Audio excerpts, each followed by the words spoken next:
Good evening. I'd like to call to order the Wednesday, August 17th, 2022 regular Planning Commission to order. With that, I'd ask staff to give a roll call, please. Commissioner Fonda Bernardi. Here. Commissioner Fresco. Here. Commissioner Lambert. Here. Commissioner Tolkien. Here. Commissioner Raskin. Here. And Chair Reese. Present. Next, I would ask staff to administer the oath of office to Commissioner Landris, who was reappointed. Congratulations. So Commissioner Landris, please raise your right hand and repeat after me. I, Sean Landris, do solemnly swear or affirm that I will support the Constitution of the United States that I will support the Constitution of the United States and the Constitution of the State of California, and the Constitution of the State of California, that I will faithfully discharge and that I will faithfully discharge the duties of the Planning Commission. the duties of the Planning Commission. Congratulations. Thank you. Great. Good to be back. You're not done with me yet. Good to have a full commission. Okay, welcome everybody. Let's start with the Planning Director's report, please.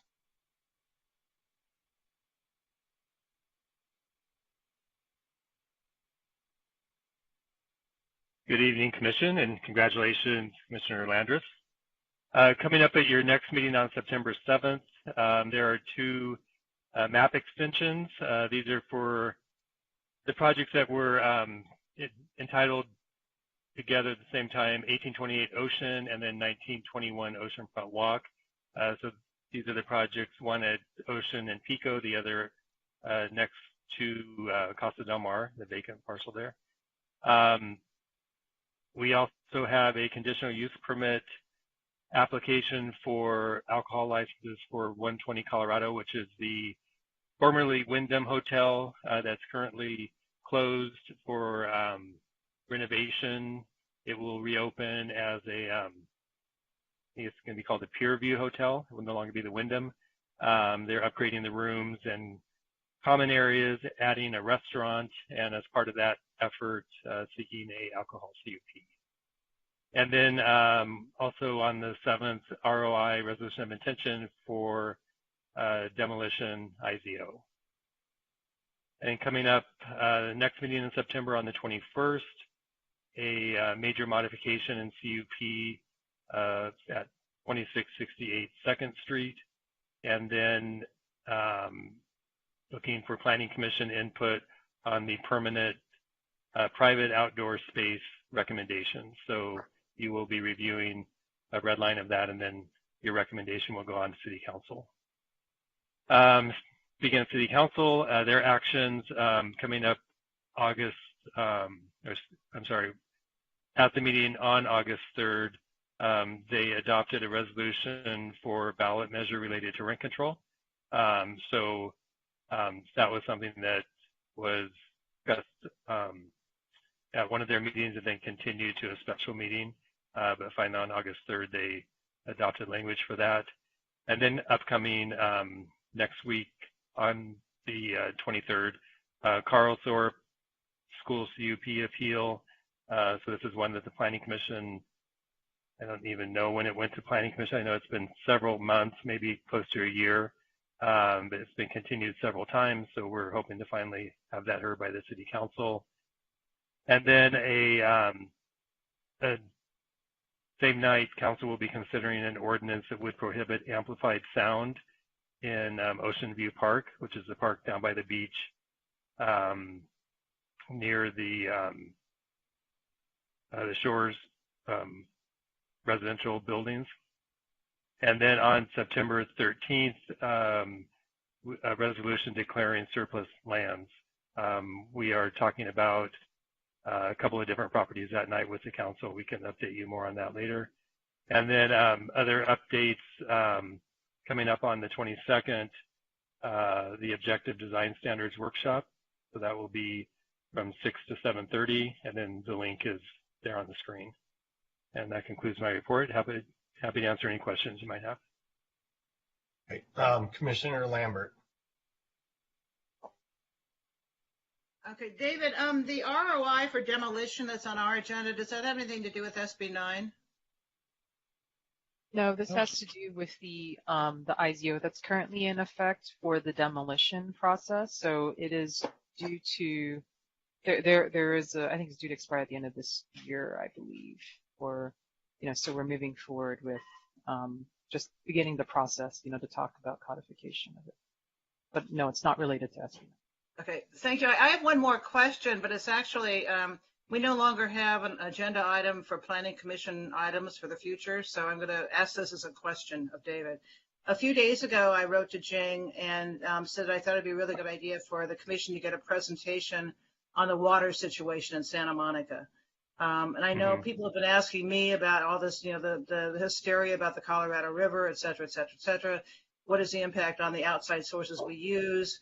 What's the impact on the housing development we foresee?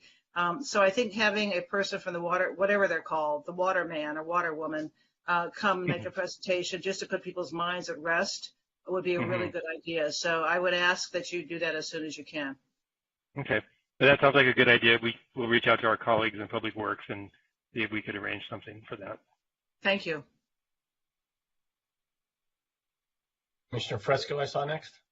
Then Raskin. Yeah, I have a question about that demolition ordinance too. Is that the one that refers to the treatment of buildings on the HRI that goes to the Landmarks Commission? So the IZO that's in effect for the demolition process. Yes. Okay, thank you. Okay, Commissioner Raskin, you are next. Yes, a few real quick questions. First, do we have any update from HCD regarding the housing element? We are actually due to have a phone call with them tomorrow. I have no idea what we're going to talk about, but we're having a call. And I'm sure we'll have an update for you at our next meeting. Yeah, hopefully it's good news. Sounds good. And with respect to the noise ordinance that's coming up on the 23rd before City Council, can you tell us a little bit more about what that's going to look like? Yeah, so that's specifically related to ongoing issues at Ocean View Park that have been impacting adjacent residents. So it's specifically for Ocean View. It doesn't apply to other parks or other areas of the city. So it's just targeting really a specific problem that's been occurring there for several months. So it's specifically related to that park. Got it. And forgive me if I missed this, but what's the surplus property that's being declared a surplus on September or whenever that is? Yeah, we're discussing a couple of different properties. One is we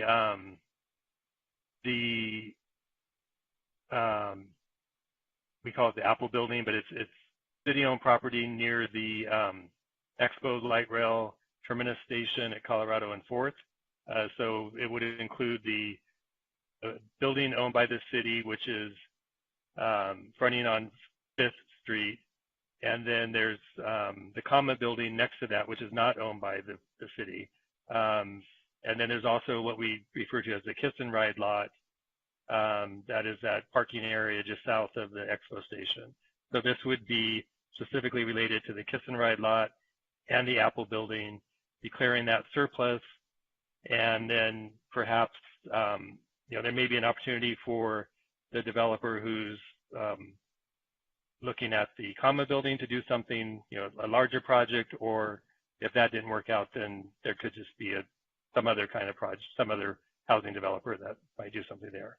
And then the second one is the Civic Auditorium property. Got it. Thank you very much. Commissioner Landers. So one housekeeping thing and then a more substantive thing. Housekeeping wise, I don't know if we've noticed, pun intended. October 5th is actually Yom Kippur. So I just want to make sure that we're potentially not meeting that day. And if we need to, if there are anything that's on a calendar that needs our attention, maybe we can circulate alternative dates sooner rather than later. That would be super helpful. And then at some point, it's an interesting conversation that's happening in the city of Los Angeles around this Streets for All ordinance or ballot measure that's coming in. I just wonder if sometime in the next maybe 9 months to 12 months we could find time for a bike and pedestrian update.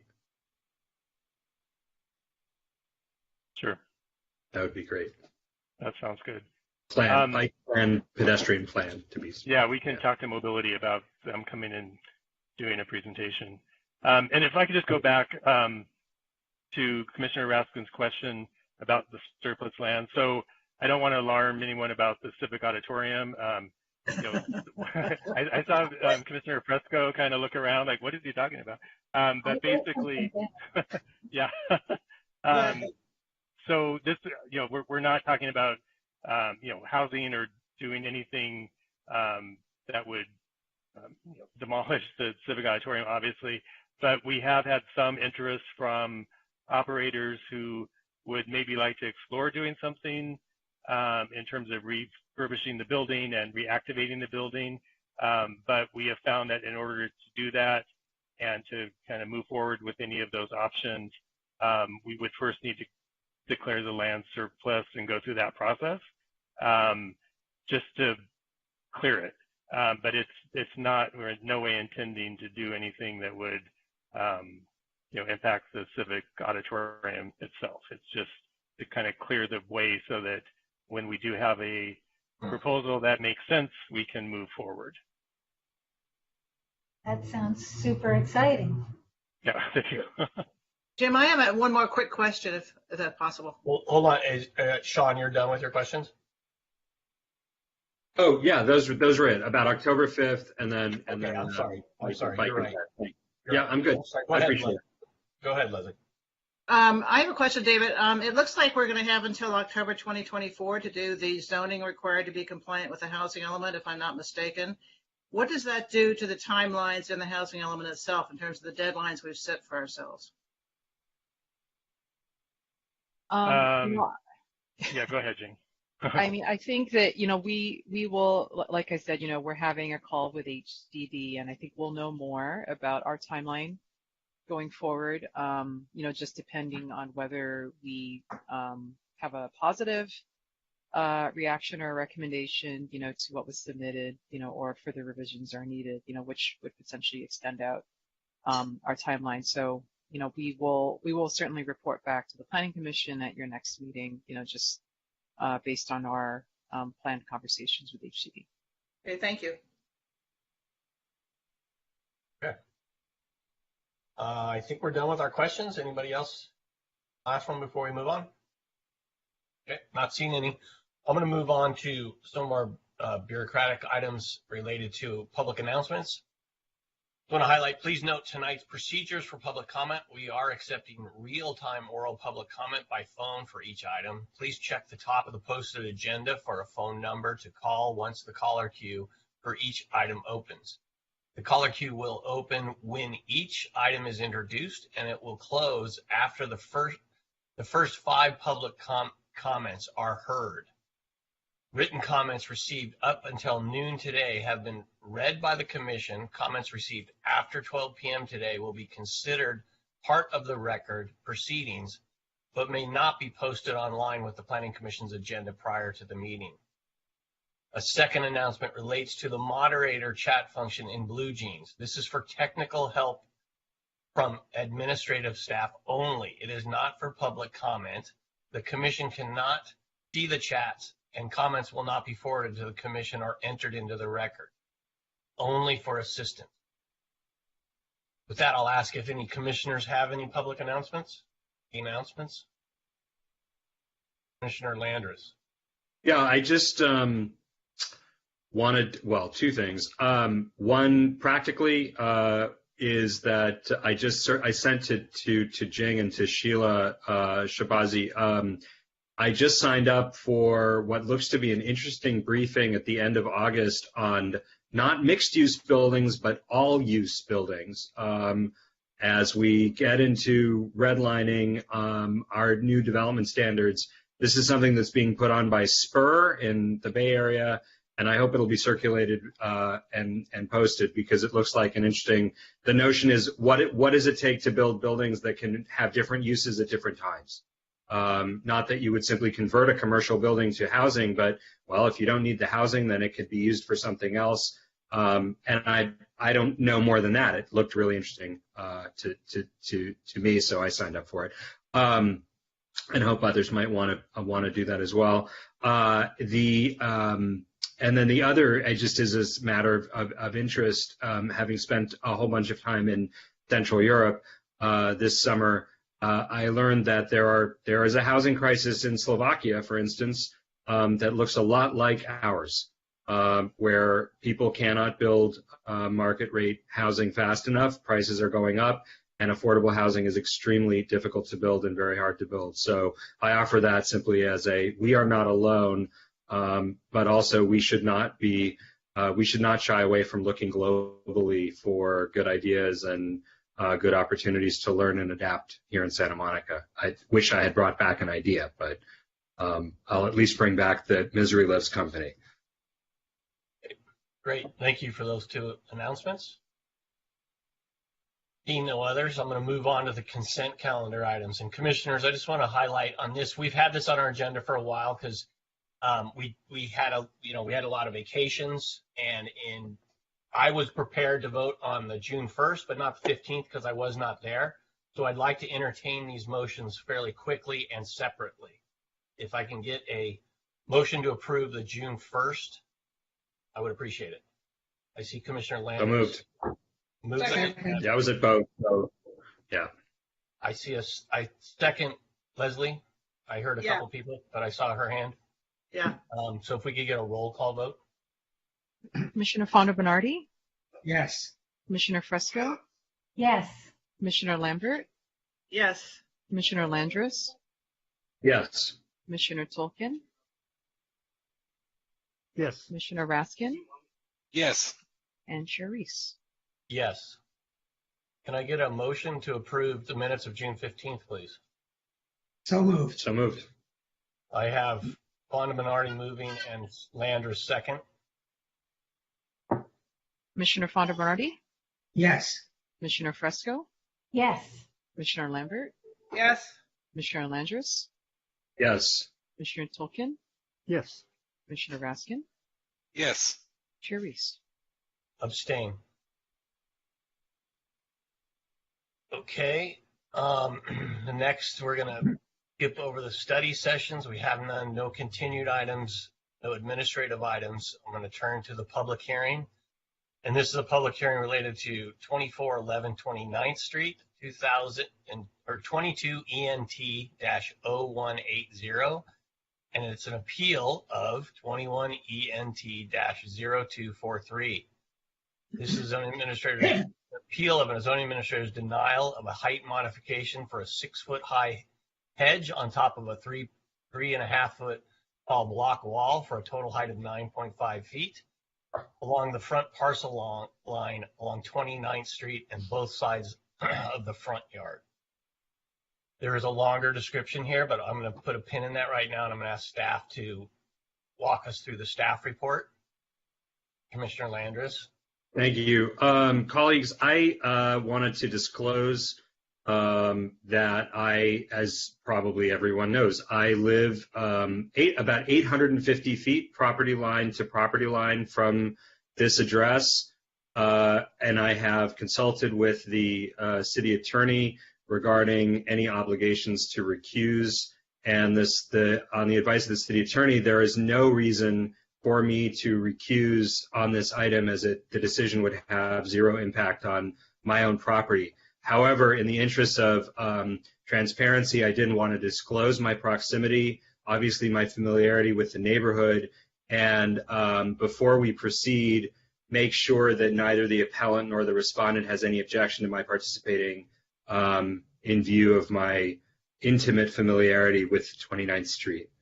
And if there is none, then I will participate. But I did want to offer that to the appellant and the respondent. Well, staff, how do you want to handle that? I find that a little bit unusual that you're giving that option. This is really your decision, I think, Sean, and you've consulted with the legal counsel. Fair enough. You've now given that option. I'll ask staff how they want to move forward.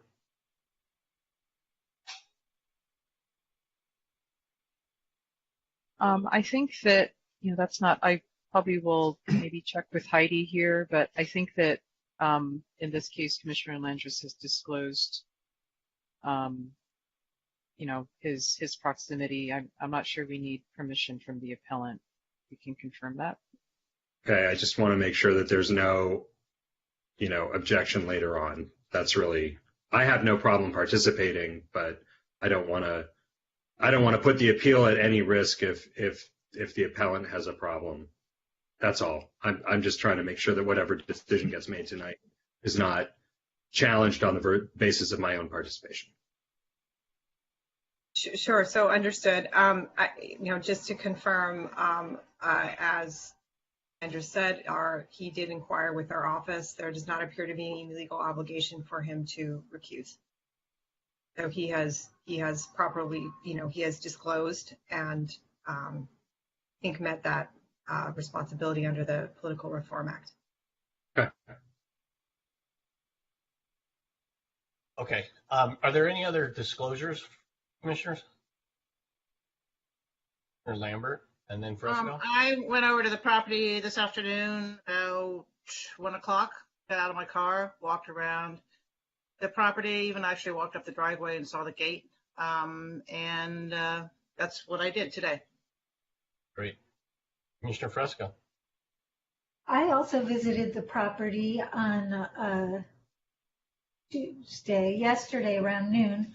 I also got out of my car. I did not enter the private property, but I did look at it closely from the street and look at the block and so forth.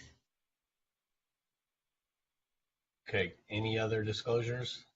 Seeing none, I will thank you, all three of you, for those disclosures. I will also remind the callers, any of the public, that the caller queue is now open. There is a phone number at the top of the agenda for this item, or at this item, and I urge you to call now and get in line, and I'll ask staff to do their presentation, please.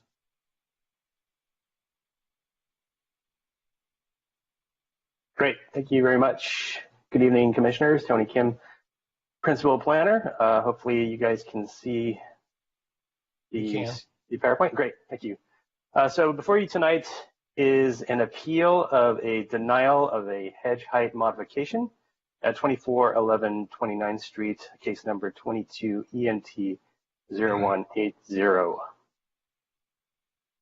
Staff is recommending denial of the appeal and upholding the zoning administrator's denial of the hedge height modification, as well as adoption of the statement of official action tonight. 2411 29th Street is located on the east side of 29th Street towards the southern end of the block between Pico and Pearl. It is located within the R1 zoning district.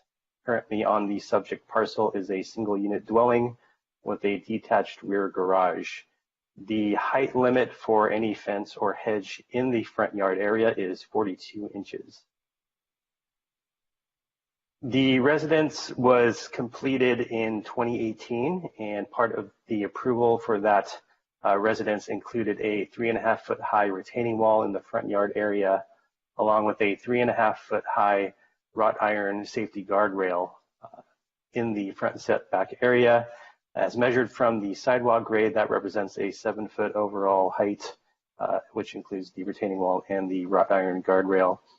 The 6 foot high hedges were planted in the elevated front yard after construction, and that 6 foot hedge height measured from the sidewalk grade is 9.5 feet overall.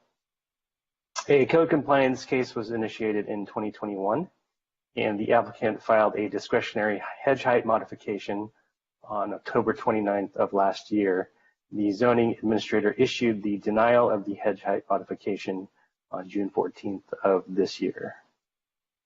This is a site plan showing the hedge in question in the front yard area. The front yard is elevated 3.5 feet.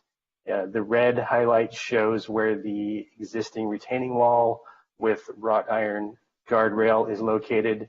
The proposed hedge is located behind the guardrail and surrounds the front yard area. This is a photograph showing the heights that are in question. You can see the 3.5 foot high retaining wall with the 3.5 foot high guardrail atop of it.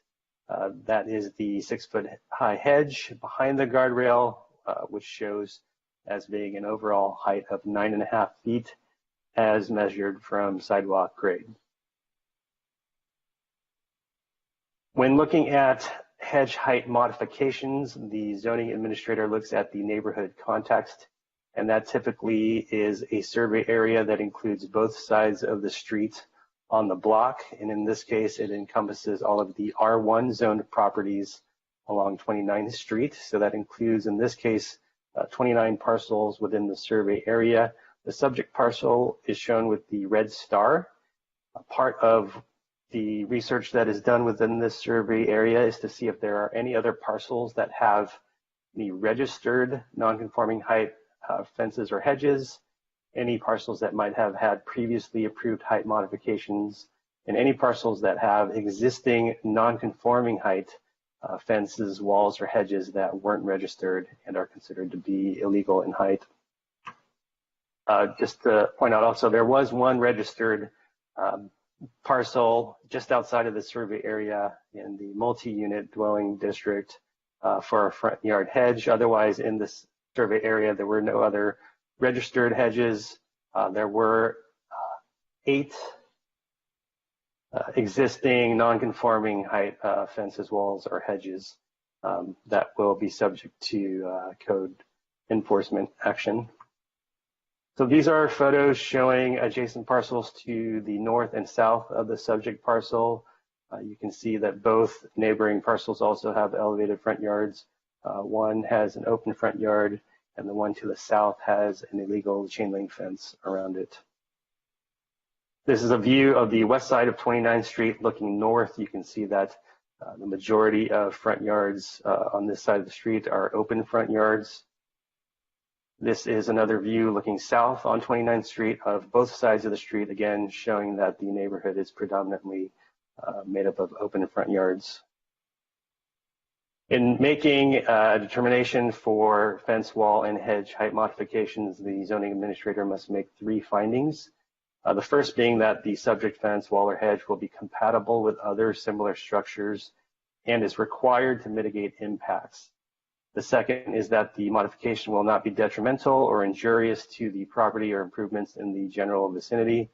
And third, that the modification will not impair the integrity and character of the neighborhood. In denying the subject hedge modification, the zoning administrator found that the subject hedge would not be compatible with similar structures in the area and is not required to mitigate impacts from adjacent land uses. There are no other parcels in the survey area that contained illegal non-conforming overheight hedges. The parcel was not adjacent to any nuisance land uses or high traffic volumes, and there is the existing permitted retaining wall and wrought iron guardrail. Also, the zoning administrator found that the modification would impair the integrity and character of the neighborhood, which is generally open in terms of the front yard streetscape along both sides of the street. The property owner filed an appeal, and as part of the appeal requested a reduction in the height of the proposed hedge from 6 feet in height atop the retaining wall to 3.5 feet atop the retaining wall to match the height of the existing wrought iron guardrail, bringing the hedge down to 7 feet in overall height as measured from the sidewalk. This is just the photograph showing the revised proposal with the lower height hedge, which again would match the height of the wrought iron guardrail. 5 letters in support of the hedge height modification were received by staff, and 1 letter in opposition was provided. staff is recommending denial of the appeal and upholding the zoning administrator's denial of the modification, as the findings still can't be made, and the appellant has not provided additional information to justify the height modification. And with that, staff is available for any questions you may have. Okay. Commissioners, do we have any questions at this moment? I see Commissioner Fonda-Bernardi, please. So I'd like to know if the original approval of the retaining wall with the fence on top of it, how did that come about, since we're required to have only 42 inch high objects in the front yard? Sure. The zoning ordinance actually allows for safety guardrails above the 42-inch height limit, as long as it's limited to 42 inches, as well as being at least 50% visually open. So that guardrail is allowed by code on top of the retaining wall, and it did meet code because it is more than 50% visually open and see-through. So what we had was a new retaining wall and then a new safety railing on top of it, is what you're saying. That's correct. Okay, thank you. Sure. Commissioners, any other questions? Seeing none, I'll ask for the applicant presentation. Highlight you have 15 minutes for your presentation. Can you see me? Can you hear me? I hear you and I see you. And I'm here with my wife, who's co-owner of the property, obviously. I just wanted to first of all give the commission a little bit of background. Wait, can I say something? Yeah. I just wanted to say that thank you guys for taking the time, and also in particular to the ones that came to our property and really took the time to walk the street. I mean, I'm sure you all did your research, but I appreciate the ladies that came in and really looked at it, because it means so much to us that you guys take so much time to inform your decision. Anyway. Absolutely. Thank you. For me too. But just to give you a little background, the house was not only an owner build, but an owner just. So I designed the house. I went through all the plan check personally, spent a lot of time at City Hall. I adore Santa Monica. I love the way the city government functions. Every single inspection that I had during the building process, I was present for. So I'm intimately familiar with the codes and the building department and the inspectors. You know, my main inspector was Stephen Gobriel, who, you know, after I got the final, he said to me, he goes, Santa Monica welcomes owner builders like you building this kind of project. And by the way, our house is built out of poured-in-place concrete, which is super hard to build with, and you know, was just a very substantial project. So, you know, when it came to my hedges, you know, I had conversations down at City Hall with planning, and they said, look, you know, you need to look around your neighborhood when you plant your hedges. If you see, you know, a lot of, you know, overripe hedges, then you're probably going to be fine, you know, you know, and generally what I understood was that, you know, from the planners was that, you know, Santa Monica they don't have a hedge police, you know, that goes around, but really they have to respond if someone complains. Now, the thing that came apparent at the former hearing was that the person who made the complaint is actually not a resident of the street. He is a landlord who's building a duplex very near Pico, and is very frustrated and very upset that something he wanted to do didn't get approved. So, you know, I provided in the original application letters of my 4 immediate neighbors. You know, these are the people next door and across the street from me. who, were all very supportive of what I was doing here. So, I just want to tell the commission that, I didn't go out and like do a rogue, planting here. I really listened to the planners and really said, it looked like given my street, there was enough. I mean, it turns out 8 of them are non-registered, non-conforming, but We didn't know. we didn't know that when we planted them. But also, I will say as a mom, we have 4 kids. My daughter is 9 and she goes to Grant, and 2 kids at Samo. I realize that there's a lot of houses that don't have hedges and some houses that have hedges, but I would feel very exposed if I didn't have any kind of what's the word I'm looking for? Privacy from the street. And that was one of that was one of the reasons why we wanted to have hedges. I mean, and I know Mr. Laundress, you live on the street, there's the property on the corner is under construction, but there's homeless people in and out of there. We have McDonald's on the corner. I mean, we have filed, my son's bike got stolen in my driveway. For me personally, there was an element of, I wanted to have a little bit of privacy from the street. But the hedges provided that for us. And for me, it was an issue of security and safety. I realized it didn't quite pass the muster of your group, but I continue to feel that way. I continue to feel that I'd like to have some kind of hedge, just so that when people are walking down the street, they don't look straight, because we have open windows. It's not a modern house. You guys have seen it, but we do have doors that act as windows, and you really can see into my living room from the street. So that is a personal concern to me.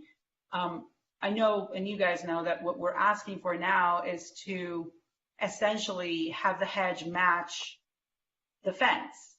And you can still see through if you stand there and you want to see through. But it would provide at least one layer of privacy for us and for me personally. And in addition to that, I'd add that I really don't see how that doesn't but add to the character of the street. It's greenery. It's pretty. I'm an interior designer. I think, hedges are beautiful. I can see how the 9 foot tall is too tall. We don't need that. I would be happy to have it just matching the railing, which, by the way, as you have explained it to me, if this doesn't work, we would have to move it back 5 feet. Is that correct? We could have it, but if it was back 5 feet? Yes. Let me just ask them. Oh, okay. No, sorry. Can you guys verify that we could, in fact, have the 42 inches if they were 5 feet back? We'll answer that question during, we'll ask staff to respond to that after you're done with your presentation. Okay. So, yeah, I did get confirmation from planning that, the hedges are allowed to be 42 inches if they're 5 foot back. So, the big thrust of our appeal is, to save the money and to save the effort of moving it back. Not to lose half our yard. My daughter plays in that front yard, so if we were to move it back 5 feet, we'd kind of lose the one patch of grass that we have in the house, because we don't have grass in the back because of irrigation issues, and it's just we have gravel in the back, and the front is where the kids play and where birthday parties are held. And if I have to move my hedges 5 feet to create a space that would be empty, I just kind of, in a way, don't quite see what the difference is. If I'm going to have a hedge at 42 inches, 5 feet in, with the separation of a railing, then why couldn't we appeal to you guys and say, don't have it 5 feet in, just have it right next to your hedge. It's going to be visually the same effect, correct? So I'm going to have the hedges 5 foot in, or I'm going to have the hedges right on on my fence, but I'm going to have them regardless. So I guess that's really kind of my main appeal is we would have them anyway. They would just kind of reduce the size of our yard and actually just, I think it would just look really strange. Yeah. No, and it would cost us a lot of money, and we could kill them. I mean, maybe the trees won't once we like unearth them and have to move them back and the roots. I don't know. I mean, maybe I'm not really sure. I don't know. Well, I mean, specifically in the staff report, it says the 7-foot-high hedges, as viewed from the street, would create a negative visual effect. And I would actually say the opposite. I would say that, you know, a rear garden fence bare with hedges 5 foot back is a much more negative visual effect than just the full greenery, you know, right on the property line. I would, you know, that would be my main. I know we would respectfully challenge that opinion on the basis of aesthetics. Yeah, and you know, and I'm sure you guys have looked at the public letters of record, and maybe Commissioner Landros, you're familiar with this, but you know, in the 4 letters I had, you know, it detailed 2 attempts to steal cars out of my neighbor's driveway at 2415 29th Street, multiple intruders at 2405 29th Street, a full set of tires removed and stolen from my neighbor at 2401 29th Street, a complete lack of street lighting on our section of the block, and a 24-hour McDonald's on the corner of 29th and Pico that produces a constant flow of foot traffic. And, you know, intruders ruffling through trash cans at 2414 29th Street. So, you know, I understand, I guess my question would be to you, you know, the modification process does exist so that people can get exceptions, right? I mean, what is the point of the whole process if you guys don't actually consider them? And I would also say, or we would just ask that you consider it. I mean, we're not accusing you of not considering it. We're asking you to think about it one more time in the context of just sort of our history and the way we impassionately feel about it. And again, the bottom line that we are allowed to have them 5 foot in, and it just really visually would not look any better. It would definitely not look better, for sure. And so it's really kind of our appeal for you guys to really consider an exception on this one. And then, yeah, my final note would be that, you know, the character of the neighborhood is evolving.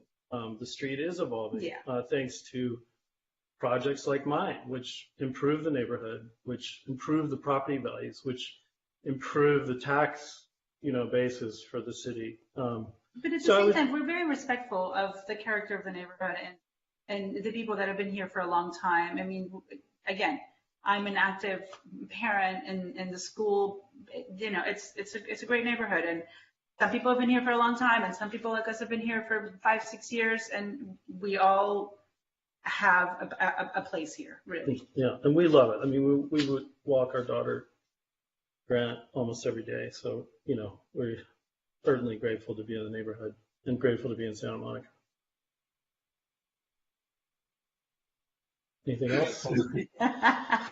Thank you. Thank you very much. We have 4 minutes left, but we have nothing else to say, really. Okay, well, let me ask the commissioners if we have any questions at this point. Commissioner Lambert.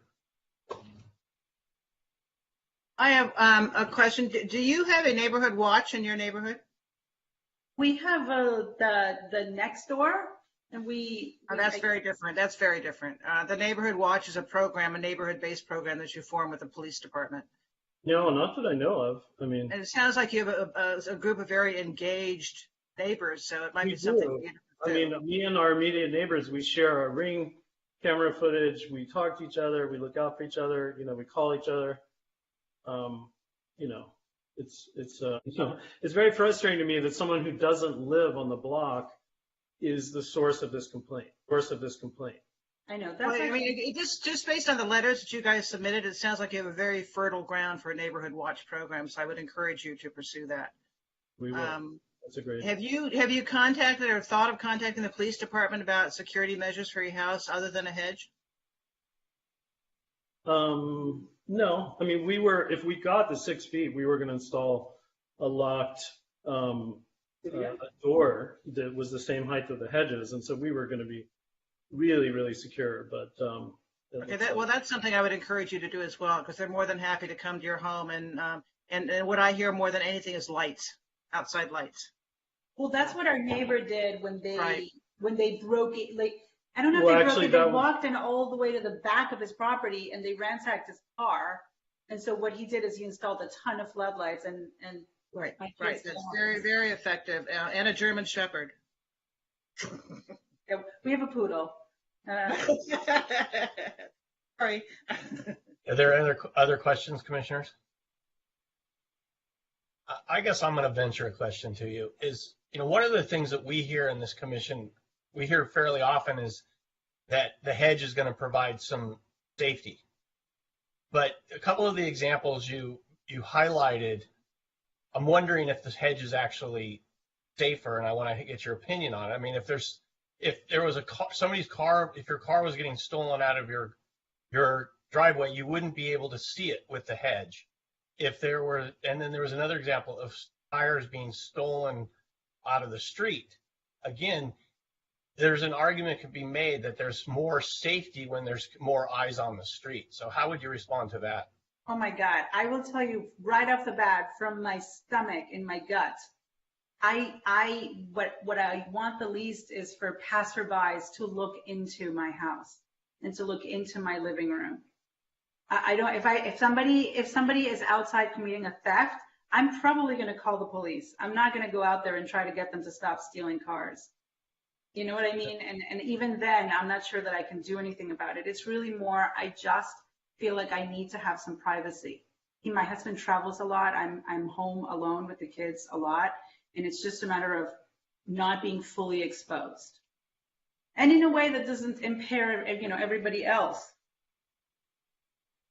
Okay, I think I was going at it from a different angle, that your visibility of this would provide some safety to you and your neighbors, but you're looking at it a different way. So I'm going to. We do have cameras on our driveway, so we have that. Okay.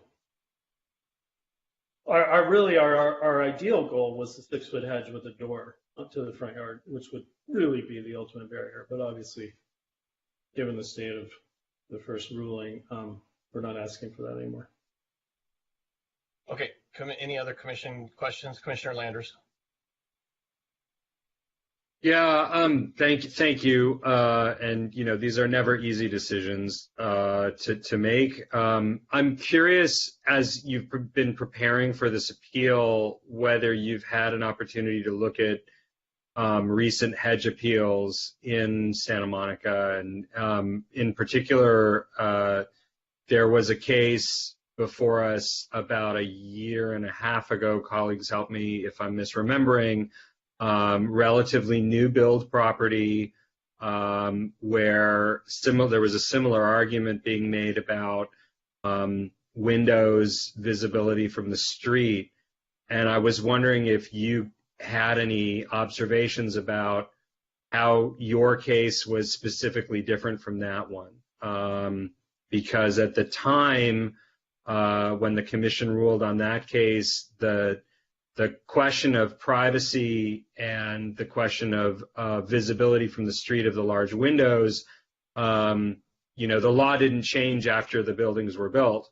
The laws had been in place, the ordinances had been in place, and I think the commission was unable to make an exception at that time for that particular property. So I was wondering, is there anything in your application that distinguishes your case from that one? Wow, I looked at, I really did go back and look at all the cases, and I can't recall the specifics of that one. But I do remember you saying that in most cases, the applicants, the city conceded something. Yeah, I noticed a lot of cases where people were applying for, 8 feet and got 4 feet, or those type of things. But I'm I wish I had that one in front of me that you're referring to, because I don't remember the specifics of it.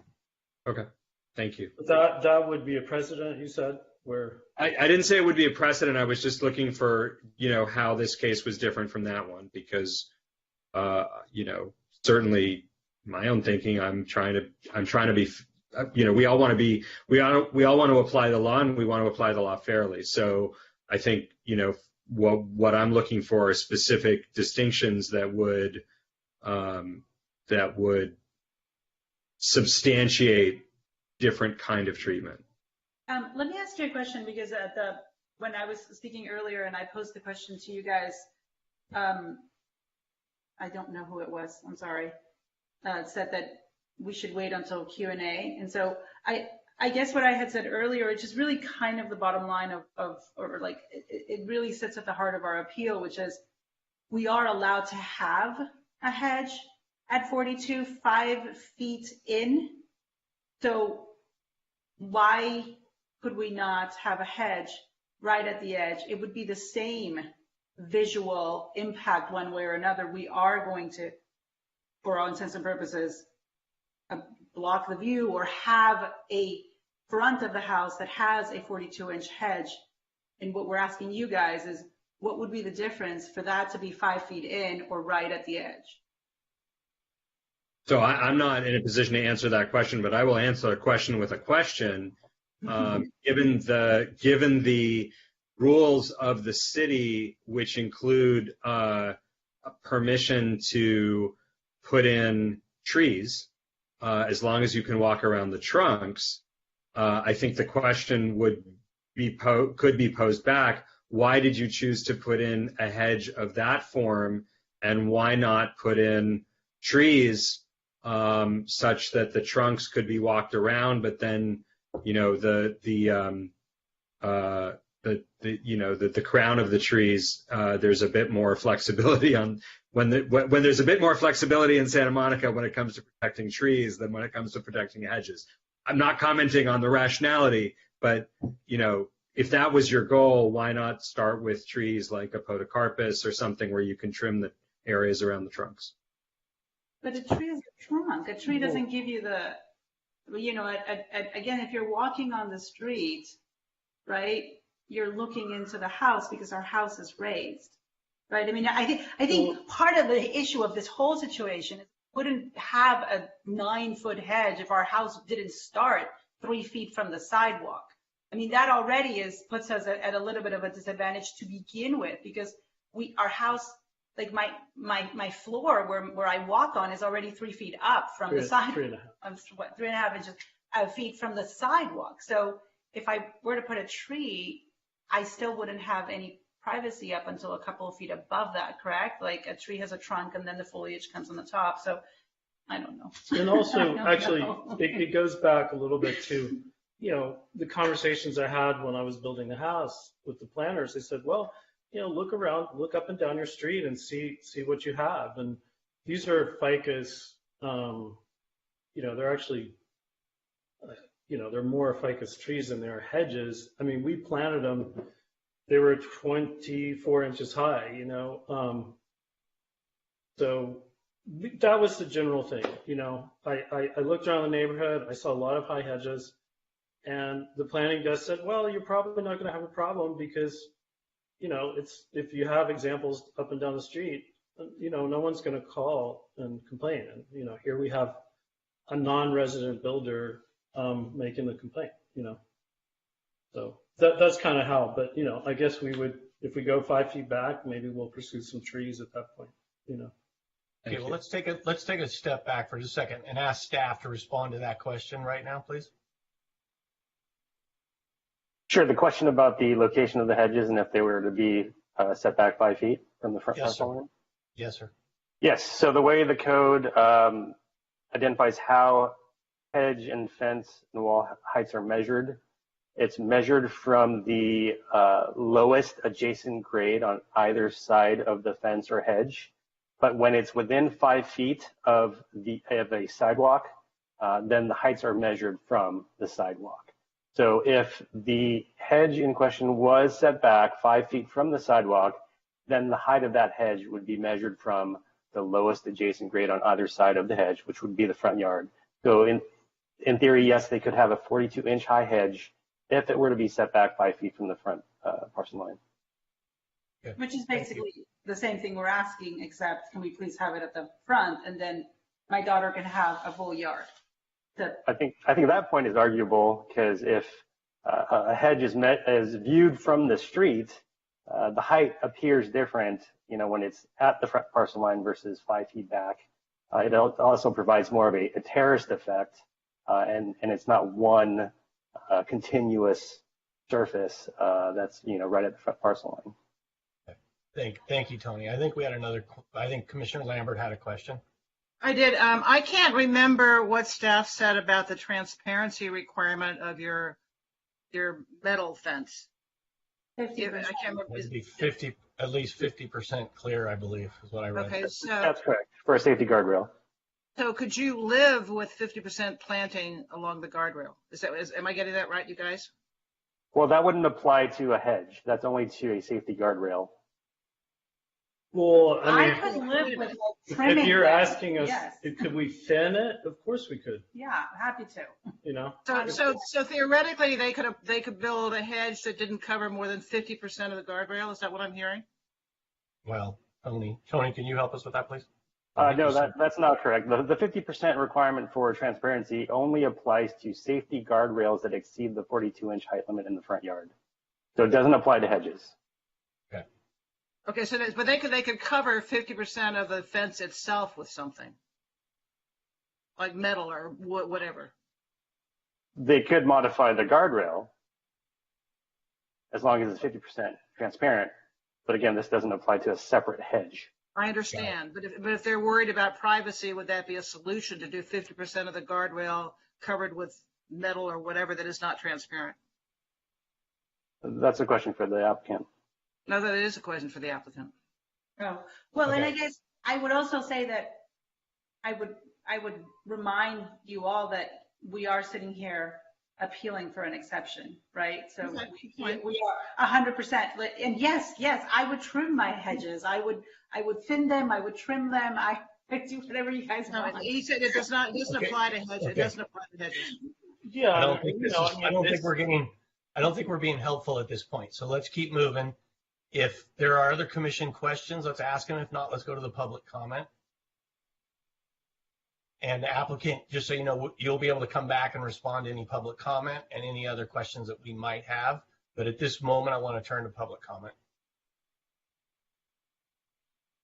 And again, with that in mind, I want to remind the public there is a number at the agenda item, and that's what you should call. Here it's on the screen. Do we have any callers at this time? There are no callers currently. Okay. Can you remind me our procedure? I announced that at the beginning of the call. Do we have to wait a minute, or are we? Yes, we do. As a courtesy, just wait a minute before we close the lines. Okay, then let's do that.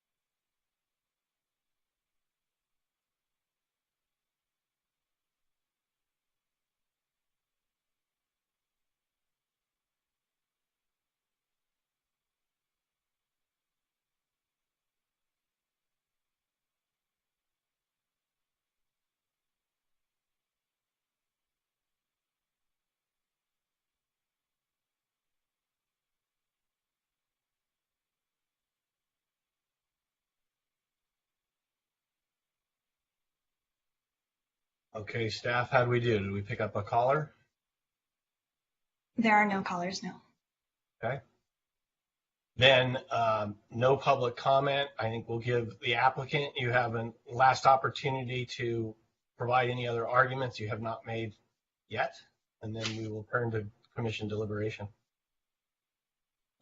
Yeah, I mean, the main summary I would just repeat is that, we would respectfully disagree that the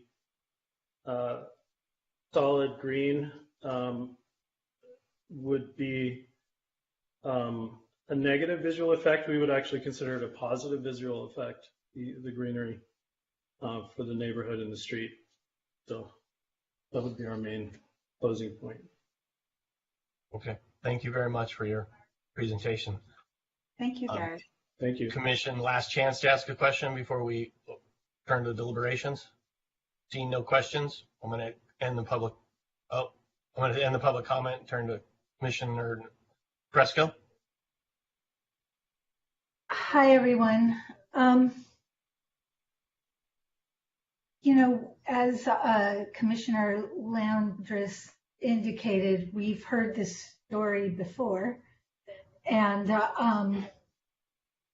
I believe that privacy is best achieved with drapes, and that neighborhood safety is best achieved with eyes on the street. And that doesn't mean that the eyes that are on the street are seeing you. It means that your eyes are on the street, that the bad guys are much less likely to take the wheels off a car that's in front of a house that could see them at any time, and they don't know if they're going to be observed and if someone in that house is going to make a phone call, and the whole neighborhood becomes safer when everybody can see out. And that's a really important principle of safety in neighborhoods.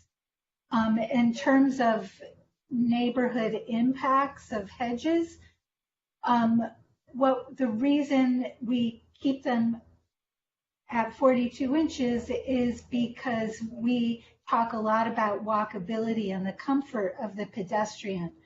And walking on a sidewalk next to a 9-foot wall of anything, even if it's green, is not nearly as pleasant as walking past something that's much lower. We require articulation and setbacks even in buildings that are built to the property line. So that's what we're talking about with aesthetics, not whether or not hedges are beautiful. So setting it back 5 feet does in fact make a really big difference on the impact a planting like this would have on the neighborhood. In terms of, sorry, I'm just looking at all the things that were mentioned. So I guess the last point, which is probably a little more controversial, but I feel compelled to say it, is that, in this time in the world, we've learned so much about zoning and the impacts of zoning and where privilege and zoning meet, and we're having a big housing crisis. And I see it as a privilege to be able to have an entire parcel all for the use of a single family. And it's important, unless there is truly an exceptional circumstance, to honor our setback laws and provide the kind of street experience in these single family districts that were intended by our zoning from an aesthetic standpoint. So because of those reasons, there was one other thing that was in my mind. Well, because of those reasons, I cannot support the appeal, and I would like to move things along and make a motion to deny the appeal and support the zoning administrator's findings. Second. We have a first and a second. Is there discussion? I'd like to say something. Please go ahead. I want the applicant to know that we're not heartless. I mean, I have heard your concerns about your kids playing in your front yard with transparency and what have you. But Nina's point about eyes on the street being really important, I think, kind of overrides that. Plus the fact We have heard innumerable times from the police department that hedges are actually not a security measure, because if there's some call about something happening in your front yard or in your house, the police come and they have no idea what's going on the property because the hedge is there. And so they are walking into a potentially dangerous situation. And we have heard that many times from police officers. I also want to, and you asked the question of how do we decide on a modification? There are definite criteria, and privacy is not one of them. Security is, but I think that your 7-foot wall from the sidewalk probably offers you that. The other thing I want to say, and I want to emphasize again, the importance of a neighborhood watch program. If you have an open front yard that's transparent, your neighbors are eyes on the street. You have your eyes on the street. If something's going on in your front yard, people will know about it. They wouldn't know about it if there were a hedge there. I'm involved in my neighborhood watch, have been for several years, and I have stupidly agreed to take it over as the head of it. And I can't tell you strongly enough how important it is, because the police are very involved with our neighbors and with us. And if you would like any assistance from me, if you're interested in that, setting up a neighborhood watch in your area, I'm certainly available to help you. Thank you. Commissioner Landers. Yeah, I want to say, and particularly because I have, more intimate knowledge of the neighborhood, that I really do recognize the issues that the appellants are raising. And I think that where they live, in particular, south of Pico, I do want to acknowledge that the streetscape has changed. It's changed because we have a housing crisis. It's changed because we have an economic crisis. And there's no question but that, this part of Sunset Park more broadly is, let's say, a somewhat less quiet neighborhood than it was 3 years ago, 5 years ago, 10 years ago. And I want to acknowledge that. I mean, we have observed that. And we're further south of Pico. We have Ocean Park closer to us. And so what I struggle with is the question of what is the best way for us to address, the best way for us to address changing dynamics in our city is to provide housing and social services to the people who need them. It is to address the underlying equity issue, but we're not here to talk about equity, in a hedge appeal. What I think is clear is that we need to acknowledge the changes to our neighborhoods. I don't think that I'm going to be supporting the motion because I think we can't treat different appeals differently. We have to be consistent and we have to follow the law, and I think the law is really clear here. The question that I'm raising is, what can we be doing in our city to recognize that good people, generous people, people who want to be part of the neighborhood, who want to have life on the street, not just eyes on the street, are feeling differently about their streets. And I think we need to do something. We need to be engaged with that. And we need to acknowledge that, in addition to providing the housing and social services that so many vulnerable people so desperately need right now. So it's all of that in context with a great deal of empathy for people who are at 850-foot neighbors. But I think we're a bit stuck with this particular appeal, and for that reason, I'll be supporting the motion. Commissioners, any other comments?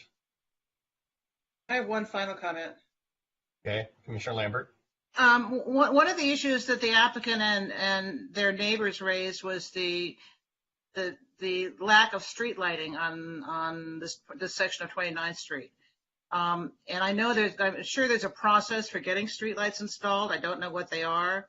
When we got a stop sign at our corner, we met with the city manager, a whole group of us, and that's all it took. I'm not sure it's as simple with a street light as it is with a stop sign. But I would ask staff to work with the applicant or the applicant to work with their neighbors to approach the city about getting more streetlights on that part of 29th Street. Because I agree with you, it's very dark.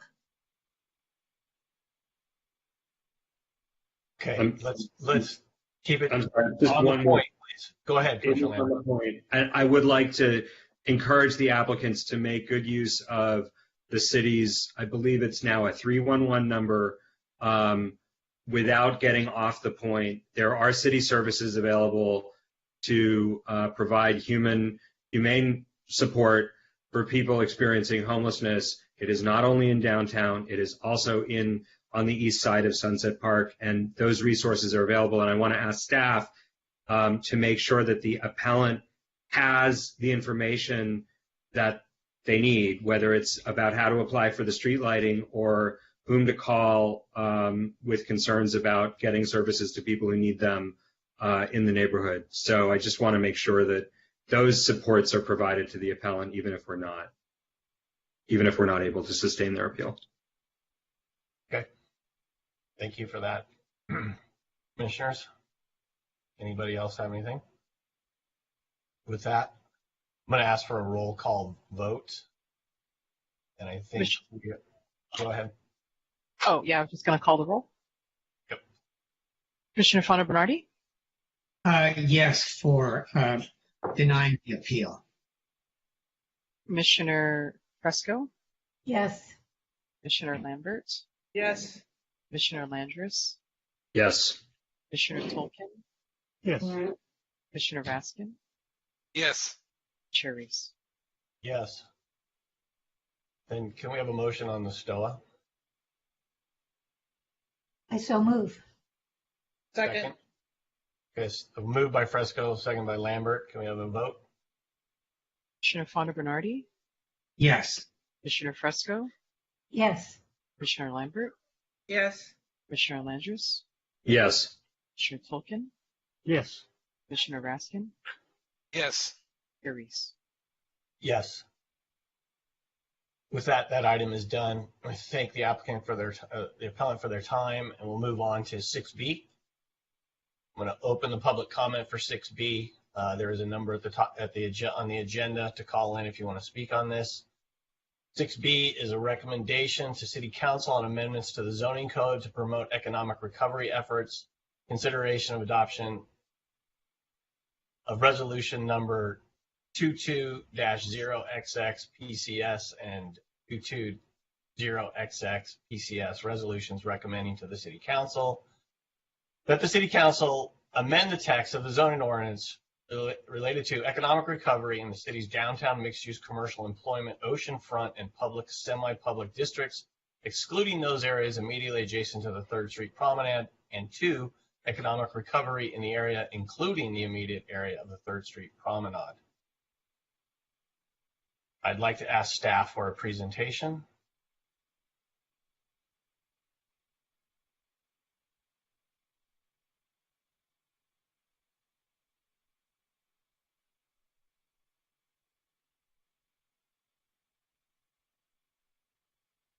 Okay, thank you, Chair. Good evening, Planning Commission.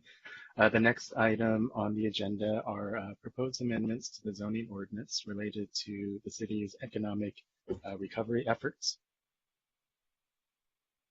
The resolutions before you this evening are recommendations to the City Council to permanently adopt interim zoning regulations supportive of local businesses impacted by the pandemic.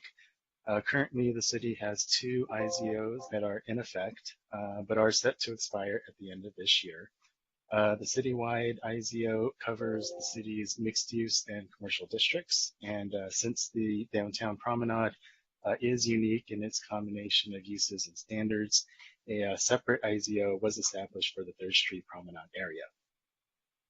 This area encompasses the promenade bounded by the east side of 2nd Street, north side of Broadway, west side of 4th Street, and south side of Wilshire. Both IZOs are similar in their removing restrictions, simplifying allowances, and also streamlining measures. The citywide IZO helps to provide flexibility for changes, fewer restrictions on size limitations of restaurants and fitness, for example. The promenade area IZO is more specific to the ongoing vitality of the promenade and has been amended through the pandemic with simple changes that have tried to broaden the range of permitted uses. So both IZOs were initially adopted back in May 2020. This was shortly following the start of the pandemic and have evolved over time. In November 2020, both IZOs were extended through the end of this year. However, there have been subsequent revisions to the Promenade IZO in 2021 and also most recently in January of this year. So starting with the citywide IZO amendments, allowing restaurants up to 5,000 square feet as permitted uses. Typically, full and limited service restaurants do require approval of a minor use permit, and this would allow for these to be permitted by right. This change provides a streamlined review and also greater flexibility for restaurant reopening. Food halls are a new established use citywide, and up to 175 seats would require a conditional use permit. Limitations on restaurant uses on Main Street would be removed and would not apply to restaurants up to 5,000 square feet. Limitation number 11 in the zoning code currently caps restaurants and bars per block, including seat counts and also the number of alcohol permits. Staff does recommend to further remove the seat count as well as the number of bars and alcohol permit caps. These restrictions that are currently in place are contrary to the economic recovery efforts in simplifying standards to basically support restaurants on Main Street. So that's what we're looking to do here. Limitations on ground floor tenant size and street frontage is further clarified to be required for only new buildings and or alterations to existing buildings resulting in a combination or enlargement of tenant spaces. This change, for example, would allow existing vacant tenant spaces considered abandoned for more than 1 year to be reoccupied without a new conditional use. Abandonment of legal non-conforming eating and drinking establishments and also retail uses to support the continuation of restaurant and retail businesses at the same location post-pandemic.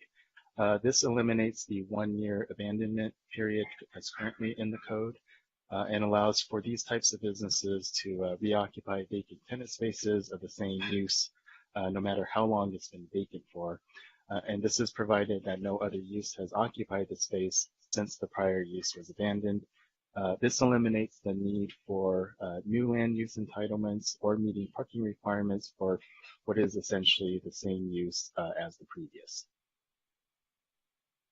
Relaxed parking requirements for change of use. Changes in use that create an increase of 10 spaces or fewer. Additional parking spaces compared to the prior use would not be required to provide additional on-site parking. Restaurants are provided with additional flexibility where only the dining area is included in that calculation. Thereby, this would exclude any square footage dedicated to the back of house areas or any outdoor dining areas. This change improves the ability for new businesses to occupy vacant tenant spaces that have a slightly higher parking requirement than the prior use. The off-street parking for food halls have been added to the code at 1 per 300 for citywide and 1 per 500 in parking area number 1, with the maximum parking rate of 1 per 500 in the DCP. Relaxed loading requirements for changes of use up to 5,000 square feet. This would essentially allow staff to approve loading plans that are based on loading needs, while also working with existing site conditions that often preclude sites from meeting new loading standards. And so this has been helpful for staff to achieve appropriate loading on a case-by-case basis as it's available, and also helps to streamline review processes. Alcohol exemptions, the operational criteria have been simplified for restaurants and are less restrictive. Hours of operation have also been slightly extended. Changes to the pier area include expanded hours compared to the citywide version, and also includes bars and food halls, and also general retail based on the types of uses that are unique to the Santa Monica Pier. And the review process has been streamlined as owners and tenants within a 750-foot radius are still noticed of alcohol exemption permits for restaurants with more than 50 seats, but however, the appeal process has been. Small-scale facilities, the definition is modified to remove fitness and yoga types of uses and places them in the personal services definition, which is more appropriate. As mentioned, the food hall use was added to the commercial use classification in the zoning code. And then back to the personal services and physical training, the definition was expanded to include up to 5,000 square feet, supportive of fitness uses that were really in high demand during the pandemic. Moving on to the promenade amendments. Land uses in the promenade area were revised to streamline permitting of existing land uses by minimizing both MUP and CUP requirements. Changes to the limitations also provide flexibility in the depth required for active uses from what was 50 feet to 25 feet. And also the direct access to upper floors and rear offices would also be allowed from the promenade in terms of access and having some presence on the promenade itself. These changes would provide some flexibility in property owners in creating multiple ground floor tenant spaces, and that would be based on just the demand for new businesses coming in. Restrictions on limited service and takeout restaurants on the promenade. These are prohibited unless the restaurant meets certain criteria, such as if the restaurant has less than 150 locations nationwide and also have operational characteristics similar to a sit-down eating establishment. This provision has already been approved and adopted by the council and are really included here just for consistency purposes, so no further action is necessary for this item. The conversion of existing eating and drinking establishments to other uses on the promenade. These are kind of our ground floor existing tenant spaces that are looking to convert to uses other than food. This helps to streamline permitting by eliminating the current requirement, which requires a conditional use permit to convert existing establishments to other commercial uses. The abandonment of non-conforming eating, drinking establishments and retail we've talked about. This is different from the citywide provision in that it also applies to bars and general retail establishments as well. Relaxed loading requirements. This is similar to the citywide provision I just spoke of. However, this applies not only to changes of uses, but also to new buildings, alterations, or enlargements of existing buildings as well. A question to the Commission on this matter is whether this should be expanded to the entire downtown DCP area and not just limited to the 3rd Street Promenade area. And staff recommends that this expansion, as it's really been shown to be effective on projects we've been working on in the last few years.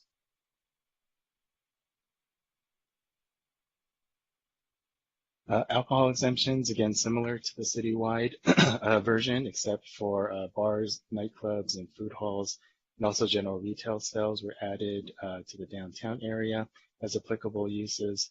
And also operational hours were expanded with slightly earlier and also slightly later hours, which is appropriate for the promenade activity.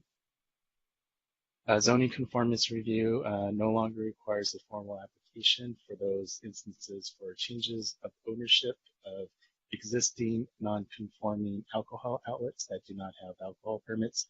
And this is basically intended to help expedite business license reviews for new restaurants. FAR calculation for open air rooftop commercial uses. This allows commercial and restaurant activity on the rooftop areas without being subject to floor area and floor area ratio requirements. This also allows rooftop shading devices up to 10 feet in height above the roof line, but not to exceed an aggregate coverage of 50%. A question for the Commission is whether this allowance should be expanded to at least the defined 3rd Street Promenade area, as it's currently really just limited to the promenade itself. And finally, the industrial limited use classification was added as a permitted use, but with the limitation that the front 25 feet be designed with active use. So these IZOs have been effective in providing businesses with land use support during the pandemic and has simplified the review processes on many levels. The city has received positive feedback from the Chamber of Commerce as well as DTSM, and will continue to have ongoing discussions on the dynamics of the promenade moving forward. These amendments are consistent with loose policies and adapting to changing conditions to also support small businesses by reducing either regulatory costs and help streamline approval processes when available. And staff recommends that the Commission recommend council adoption of both the citywide and the Promenade IZO. Staff also this afternoon have forwarded the Commission with a supplemental staff report, and that includes modified and updated corrected resolutions. Staff found a few inconsistencies in terms of what the requirements are in the current IZO, and updated the red line versions just to be consistent. So there wasn't any change in thinking. It was really just more clerical corrections to the red line version that is an attachment to the resolutions. Staff will be happy to either further explain that. If there's any questions on that, then we're available for any questions.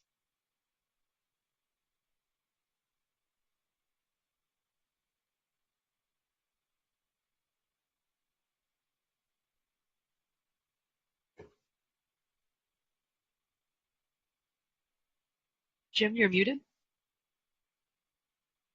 Jim. Apologize. I was trying to block out my dog's squeaky toy. Okay, Commissioner Lambert. I have a couple quick questions. I'm assuming that I lost the fight for affordable takeout food. But as I understand it, they're still allowed as long as there are no more than 100 franchises nationwide. Is that correct?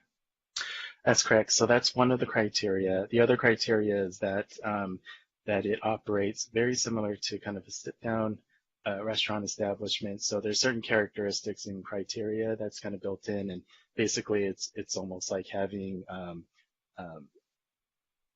like dinnerware and things that are a little bit more permanent. It's not more of disposable type of cups or forks. So there is some criteria that if they can meet that, then they'd be allowed.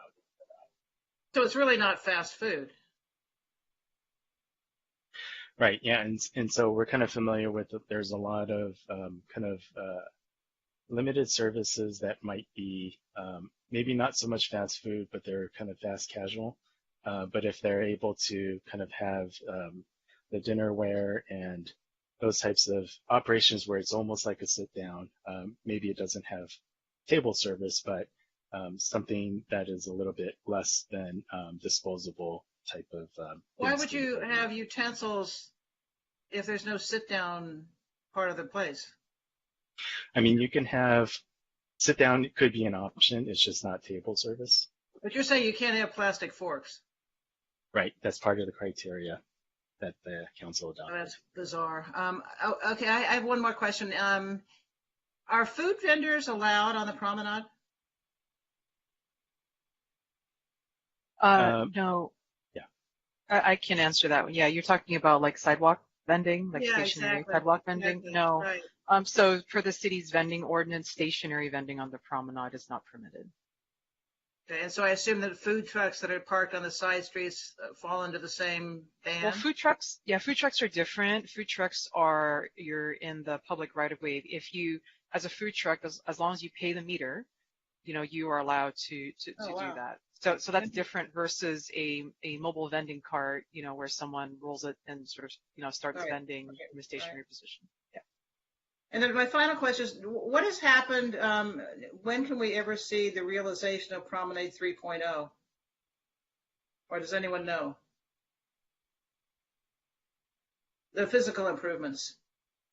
Maybe David wants to take that as. Yeah, I could answer that, or I could at least give an explanation. So, we did quite a lot of work on that prior to the pandemic. Basically it's a funding issue. There is really no money to do any of the work that has been contemplated. Once we restart that effort, we would need to go back and kind of look at what's going on today and think about what kind of improvements or design would be appropriate. And then at that point, we'd also then be looking for, maybe some kind of an assessment or some way to pay for it, because that we really never got to that point of figuring out how it would be paid for. So at this point, there's no projection as to when it would actually happen, is what I'm hearing. Projection, I would say it's not, certainly not dead in terms of an idea. I think we all recognize that, some improvements need to be made. I'd say that once the new director is on board, we'd probably start that conversation again and figure out where we go from here. But yeah, there's no time frame, there's no funding, and there's really no plan, there's no design at this point. Thank you. Mm-hmm. Okay, I know everybody had questions, so I'm going to try to get to everybody in where I saw, which next was Sean Landers. Thank you. I have a very small question. I had understood that the equity issue, I'll just say I had understood to Commissioner Lambert's question that the council had taken up the equity issues, and they are being addressed, but not in this document, or have been addressed, just not here. I'm looking at page 3 of the supplemental staff report, and just for clarification, the red paragraph, second paragraph from the bottom, I think there are some AMs and PMs that got mixed up. Could we just verify what's supposed to say AM and what's supposed to say PM? I'm pretty sure that the 11 AM is supposed to be a PM in both instances, but I'd love to have that clarified on the record, and I'd love to make sure that in the draft resolutions we are using the right ante or post. Yeah, that's correct. So the if we look at the language in red, that is the language that showed up in the first staff report. So what we're pointing out is that 11 a.m. on the last line should read as 11 p.m. And then the correction that we did was we updated that into the red lines in the resolution, so that 11 a.m. has been fixed to 11 p.m.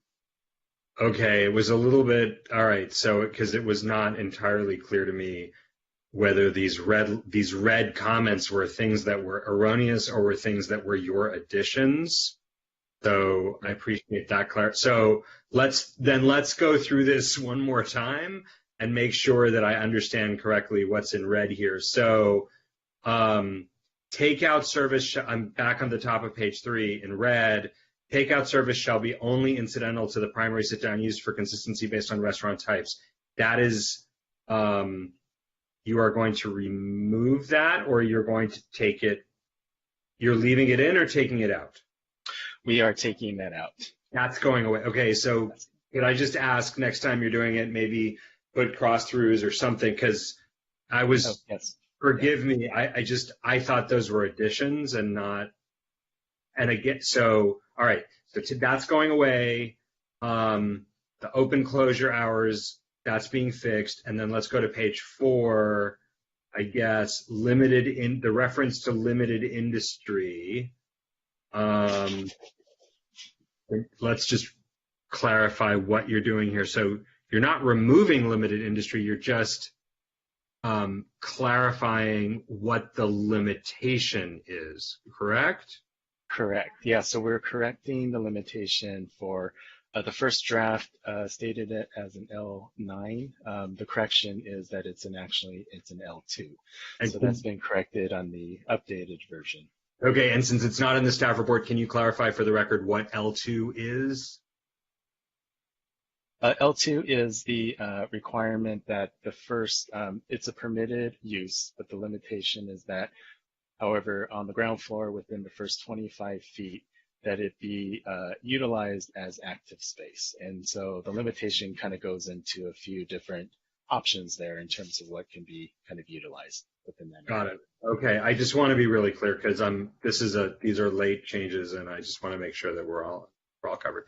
Otherwise, I'm not interested in substituting my judgment for the hard work that you and the downtown Santa Monica and others have done on this to try to get our promenade and downtown back up and running. So, thank you. Okay, next I had Commissioner Fonda Bernardi, and then Commissioner Tolkien. Yeah, I have two easy questions. Can you explain what a food hall is?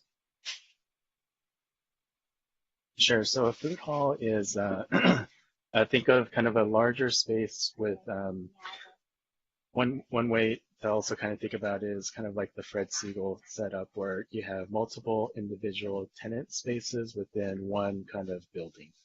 And so the food hall could be a series of different type of operators that kind of bring in different types of food to contribute to something of a food hall. So you can have different varieties of food, vendors ranging from like desserts or main meals, and everybody's kind of within the same building, within a certain kind of designated area. They might have their own seating or there might be some shared seating as well. So it's somewhere you can kind of go and there's a lot of different options. It's almost like a food court, but a little bit different where just the layout is a little bit different than your typical food court.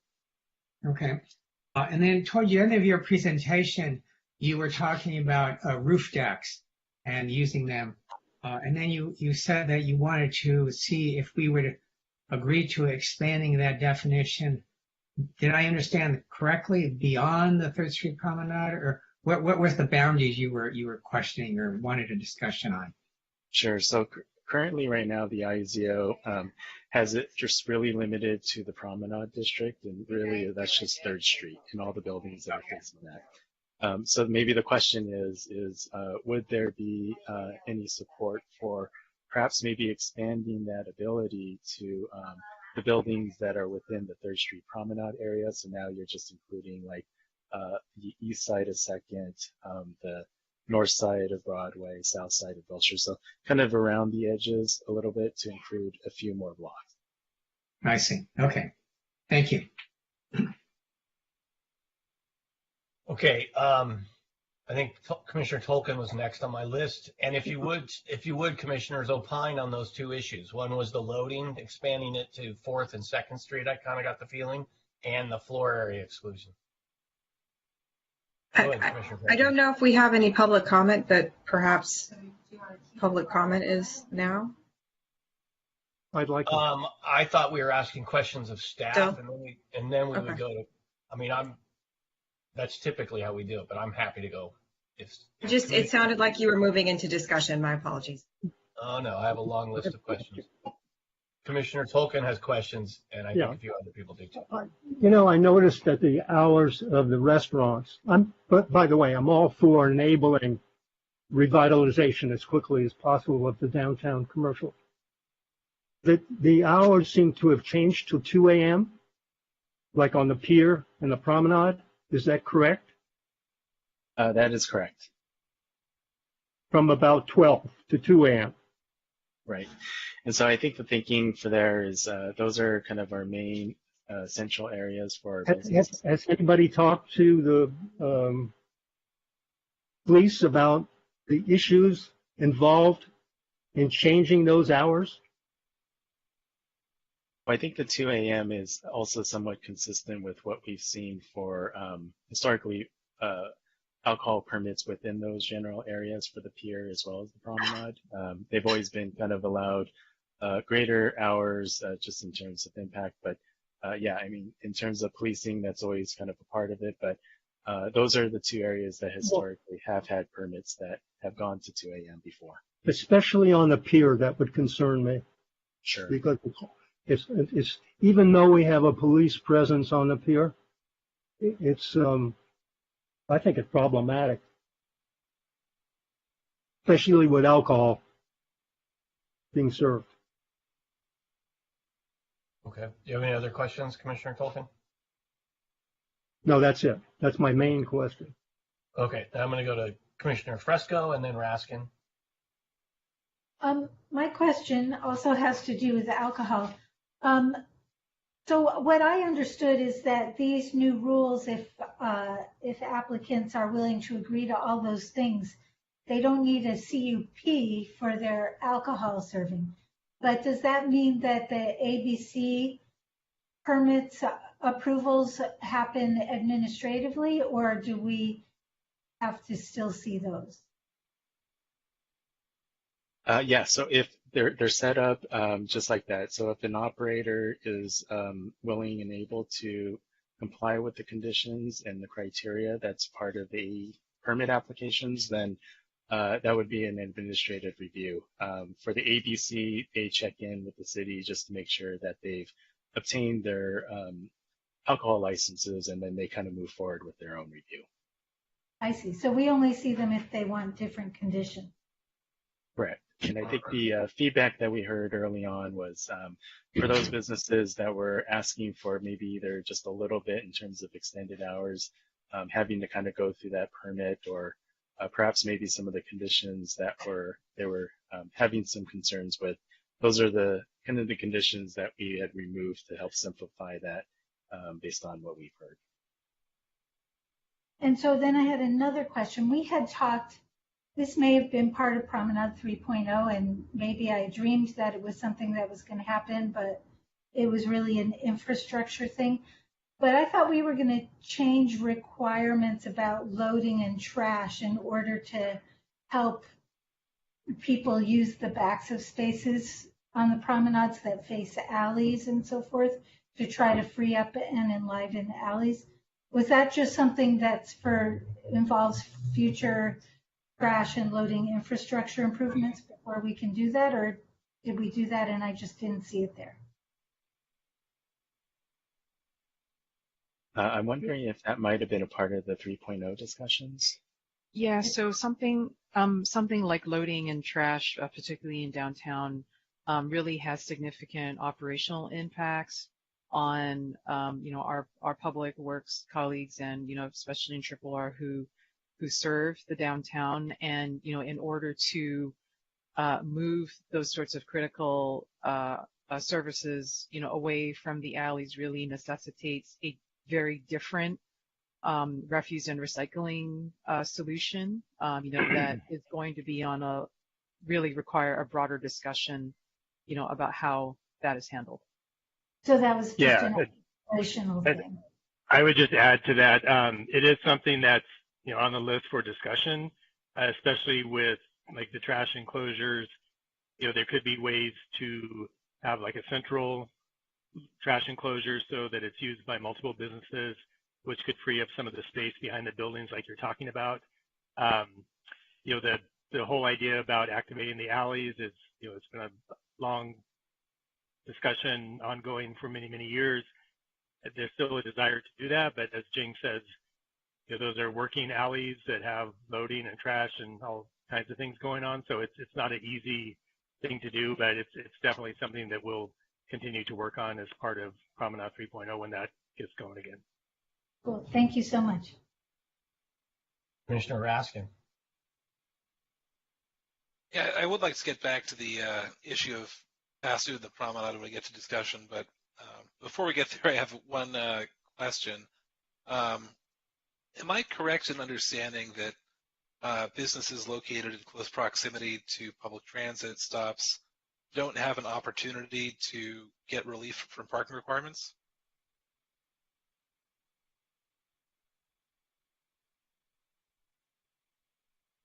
No, I don't think that I don't think that properties are affected by kind of the changes that are proposed in the IZO or even, for example, the 10 space parking credit. I don't think there's any location requirements or prohibitions.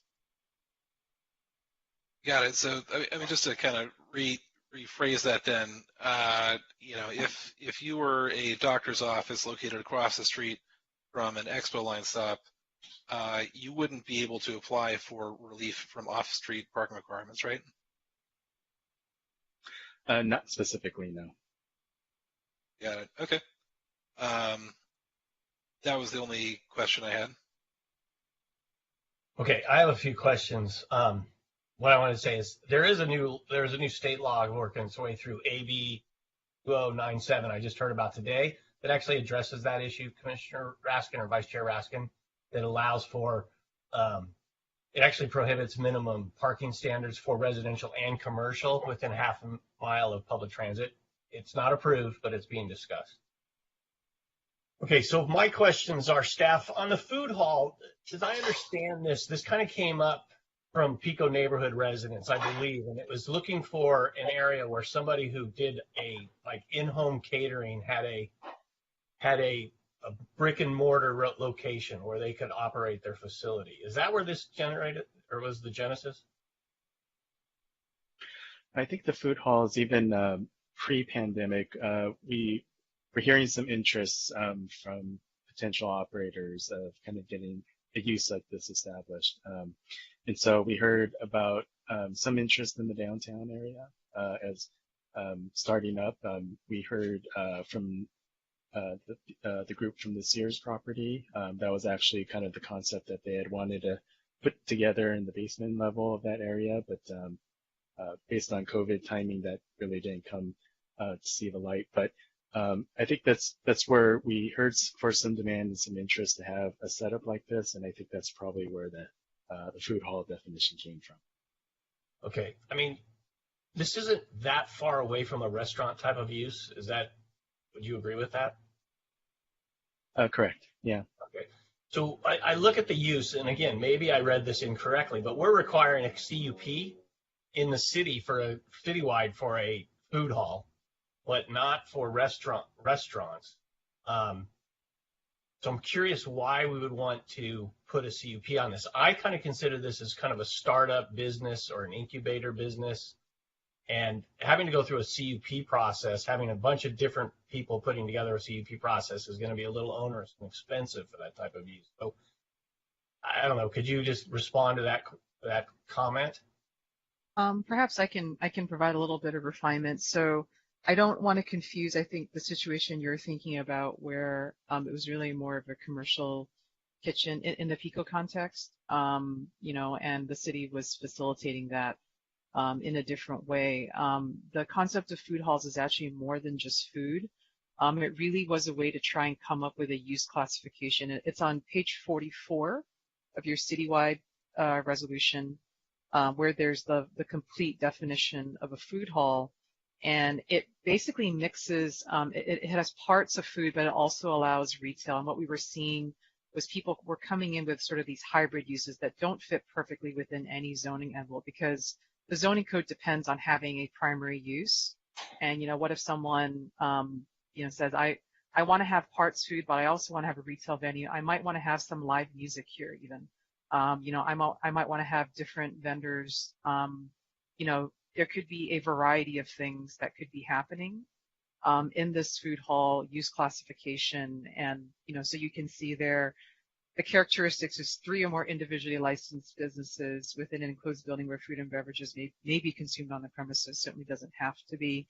They can also include small retail venues. And then it speaks to characteristics, you know, shared entrance, compartmentalized spaces, shared eating areas, shared restrooms, shared back of house. They can have, you know, access to the exterior of the building.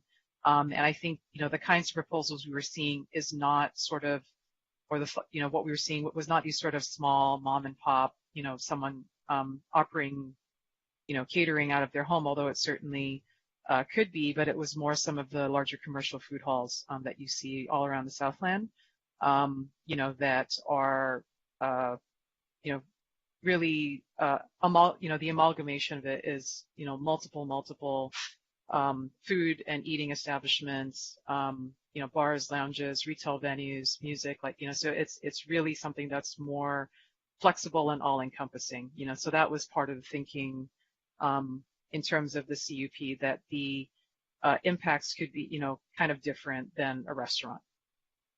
Okay, well, I didn't quite understand that there could be entertainment in there, and that makes a difference. If it was just food and retail, those are things we kind of permit by right, so it seems a little onerous. But the music or entertainment, that makes more sense.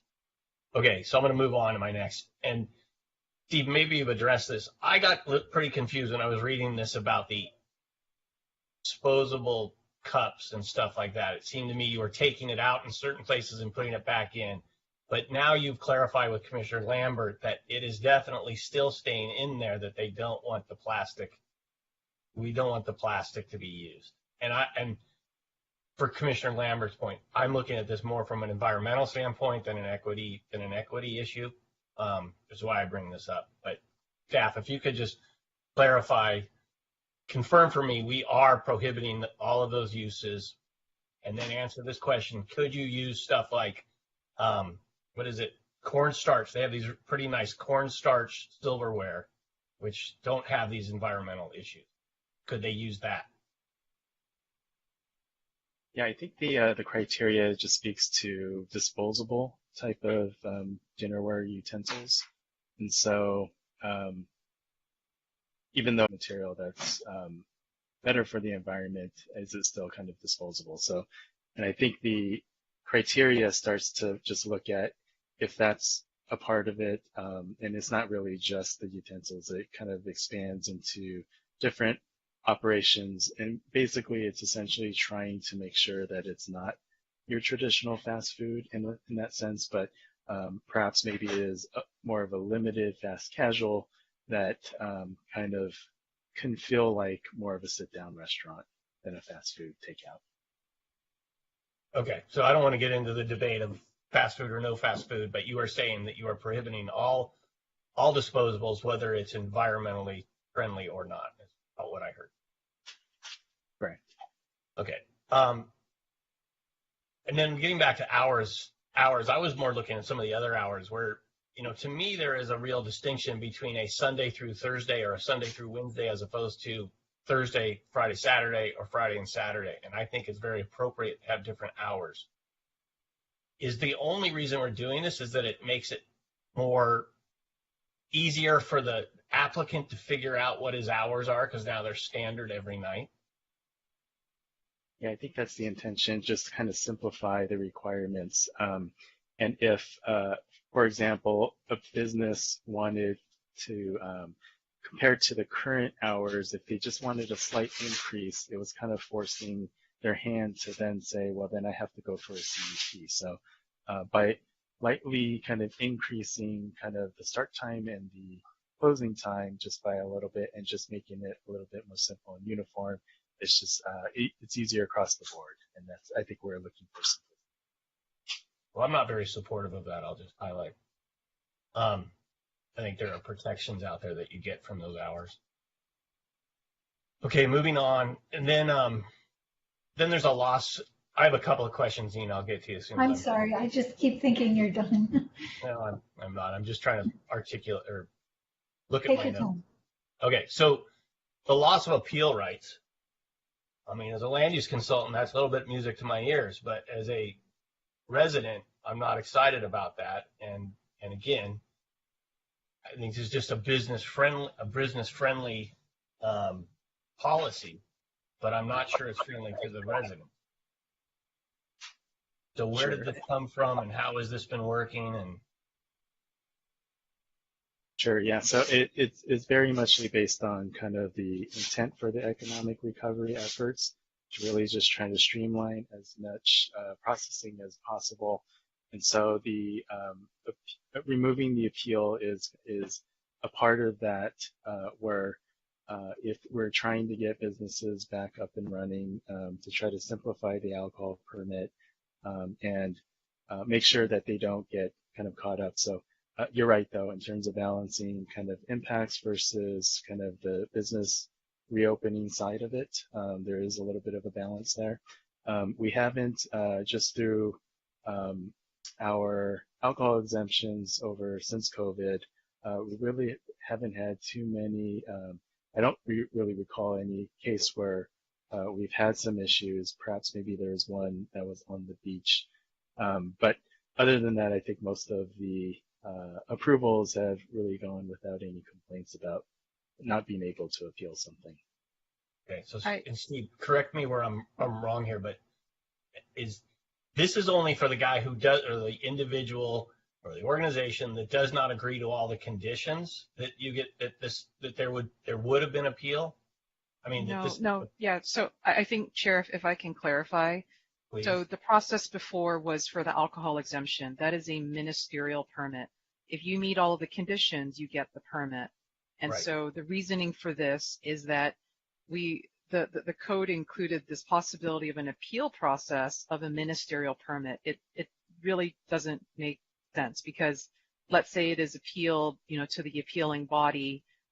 What exactly are the grounds for that appeal? Because the appealing, the body who's hearing the appeal would simply apply the same standards that the staff did, which if the applicant is agreeing to meet these conditions and their project complies with those conditions, the code reads that, you issue the permit. And so the point of that appeal really is moot. So what was more important in this case was the notification that the alcohol exemption permit was issued. And keep in mind, alcohol exemptions it's only for basically restaurants, eating and drinking establishments who have incidental alcohol service. So it must be served with food. This is not for bars and lounges. So this is I think that's explaining it. This was not just about making it business friendly. This really was a process that really didn't quite make sense to have an appeal process for a ministerial permit. I appreciate your response and the clarification that it was an appeal of the administrative review. Okay, I'm going to move on. Then I have questions on the promenade changes. And one of the uses that we're putting in there, we're permitting it by right, is a convention center. And I like the idea, but a convention center can be pretty large, and we're going to permit it by right. I mean, is there some limitation that we're looking at here? Or, we have, it's one thing for a 99-seat theater to go permitted by right, but again, a convention center could be rather large. Yeah, and I think that was part of kind of the outreach efforts with ETSM in terms of just being able to have certain types of uses. And again, this is really just limited to the 3rd Street Promenade area. So you're probably looking at a small sample size of where potentially a convention or I agree, but still there's a potential big impact with that. Okay. I also noticed in this table 9.10.040 that we're still not looking at residential on the ground floor. And I know that this is probably all economic recovery, and that's why it's not really in there, but is that in the city's thinking at all? Will that come up in the future here? Yeah, well, I think we've had those conversations with kind of the housing element updates in terms of, where we're going to be a little bit more okay with allowing for housing on the ground floor. So those discussions have not been about the promenade itself and down that area. But I think as you recall, the commission recalls, we've been talking a lot about allowing for ground floor housing in the rest of the parts of the downtown, except for maybe a few street corners, but definitely the promenade would be one where we do want to reserve that for commercial uses. Okay. And then you have this legal nonconforming issue, which I like the flexibility you've added in there. One thing that worries me a little bit is you're saying that if it's vacant for a year, 2 years, whatever it is, it can go back in. But that if a new use, a legally conforming use goes in there, then you've lost that right. And I know from a zoning standpoint, there's some sense in there. What I'm concerned about is the guy who has the restaurant, a vacant restaurant space, that individual will not rent the spot until a new restaurateur comes in. You couldn't put a temporary use in there. And now we end up with a longer vacancy in the site. Is there any kind of wiggle room you guys could put in there? Yeah, I mean, this is really about providing flexibility to be able to get kind of those non-conforming uses.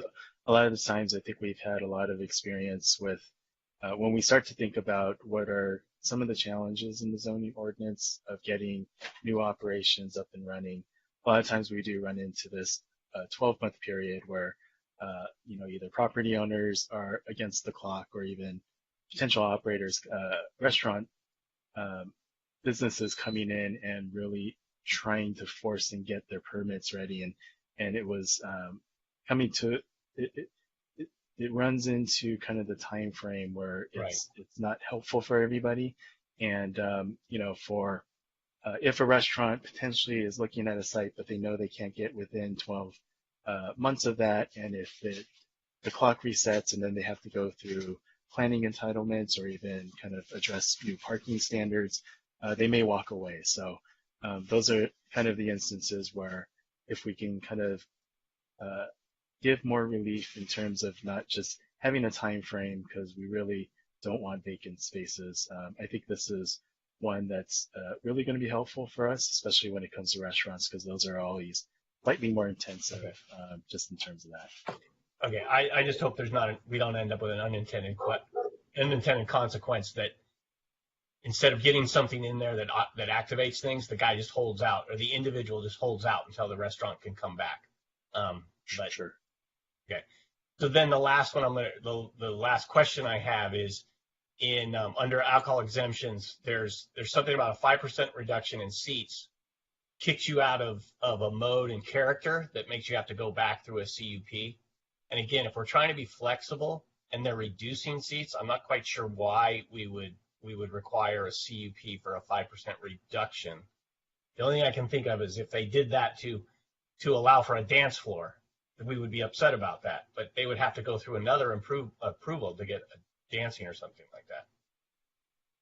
Right, and I think that provision is really just it's trying to make sure like the existing use and the new operator isn't going to go above and beyond what the prior use was for. So to be able to kind of have more of an expedited review, it's like if you come in and you keep the operations very similar, then you're good to go and we'll get your business license up and running. I understand. I think that's the intention of that. But if they lose 5% of their seats, then we're even better off than we were before. I mean, it's less intense. So, all right. Yeah. I think we should strike that provision of it personally. And then I'll just leave you with, I do think that your loading flexibility in your floor area, expanding it to the larger promenade area, which would include second and fourth, if I'm understanding that properly, I think that's appropriate. Commissioner Fresco, I am actually done now. If you have your questions, you have another question, or if you.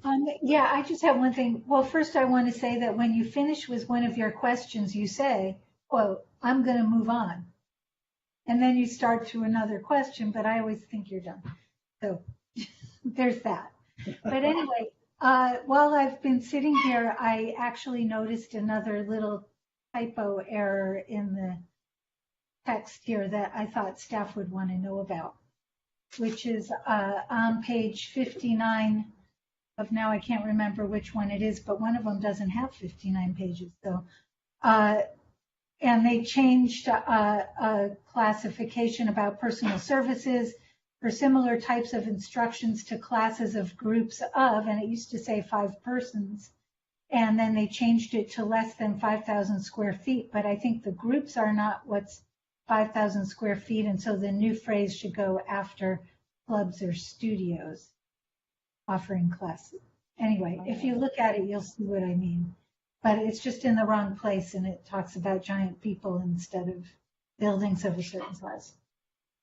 Jim, I have a process question. Yes. I want to understand what we have before us tonight. It was my understanding that what we're looking at, with the exception of the expansion of the promenade items, is what has been an IZO of one form or another for the past couple of years. Is that correct? None of this is new. Is that correct? I believe that's correct. We're going from an IZO, a temporary situation, to a permanent situation. Have there been problems that anyone knows of with the implementation of the IZOs in terms of the hours, et cetera? Does staff know of any problems that those IZOs have created? No, we've actually, Steve can speak to it too. I mean, we've heard nothing but positive feedback about each of these IZOs. I was actually just doing a quick check in our permit system for just, something like the alcohol exemption, because basically these went into effect as an emergency ordinance in May of 2020. And so from that time to now, we've had 52 alcohol exemptions across the city. And, I can only think of one instance where we heard neighborhood concern, but after kind of communications with the neighbors, no complaints whatsoever after that. So, the feedback certainly from the business community has been overwhelmingly positive, and we really have not observed, complaints as a result of these zoning relief measures. Okay, there's one final question. And I assume when you talk to the business community, they are anxious to get this finalized at some point. I don't mean to stop our conversations by any means, but is the business community rather anxious about getting this into a final form versus an IZO? Yeah, I mean, what we heard when we presented this to the Chamber's Land Use Committee, and also in speaking with DTSM, representing business owners on the promenade is, they're seeing the December 31st, 2022 termination of the IZO, and a lot of them are nervous. We're told they have several, restaurants or, tenants who are not willing to sign, their 5-year lease without guarantees that, these measures are going to go forward. So, that's what's been communicated to us. Is that codification of this, of these relief measures is very, very important. Okay, thank you very much. Yep. Do we have any other commission comments before we go to public comment? Okay, let's go to public comment. And for the public, on the top of your agenda item, this agenda item, there's a phone number, which will probably materialize on our screen shortly. We'll call in. We'd love to hear from you. We do have a couple of callers in the queue. Welcome. You have been unmuted and you will have 3 minutes for your comment. Could you please first state your full name and then go ahead? Yeah, thank you, Commissioner Matt Stauffer. I'm calling on behalf of the Santa Monica Chamber of Commerce in strong support of this item. These IZOs have been very popular. They were a lifeline 2 years ago in a time of great uncertainty, and knock on wood, hopefully we're moving away from the era of uncertainty related to COVID.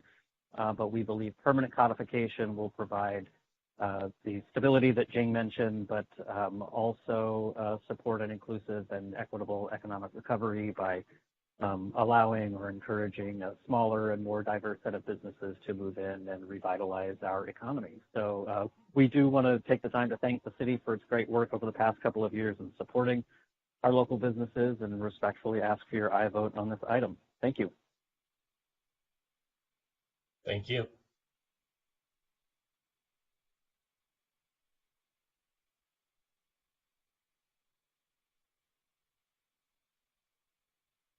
Hello? Hello. You were on Hi. in the meeting. Great. Jennifer Engel calling from Harding, Larimore, Kutcher, and Kozel. I'm calling in support of the economic recovery IZO provisions being permanently codified. Over the past 18 months or few years, our office has received inquiries from various businesses and landlords looking to lease vacant spaces. The flexibility provided by the provisions in the IZOs have presented new opportunities for vacant spaces to lease to a broader range of uses, particularly with respect to restaurants.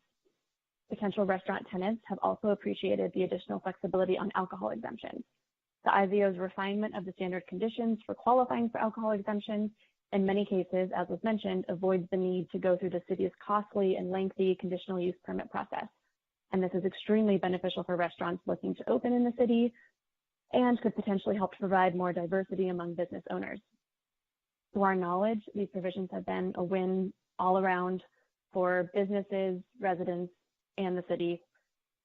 Because the interim zoning ordinances expire at the end of this year, which is fast approaching, we ask that the Planning Commission move forward tonight with recommending that the City Council expeditiously approve the permanent codification of all provisions of the Economic Recovery IZOs. Thank you. Great, thank you. Not seeing any questions. We'll go to the next caller if we have one. There are no other callers currently.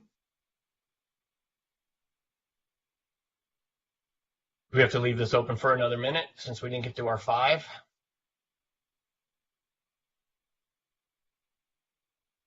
It would be good practice to do so, yes. Okay.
We did not receive any other calls.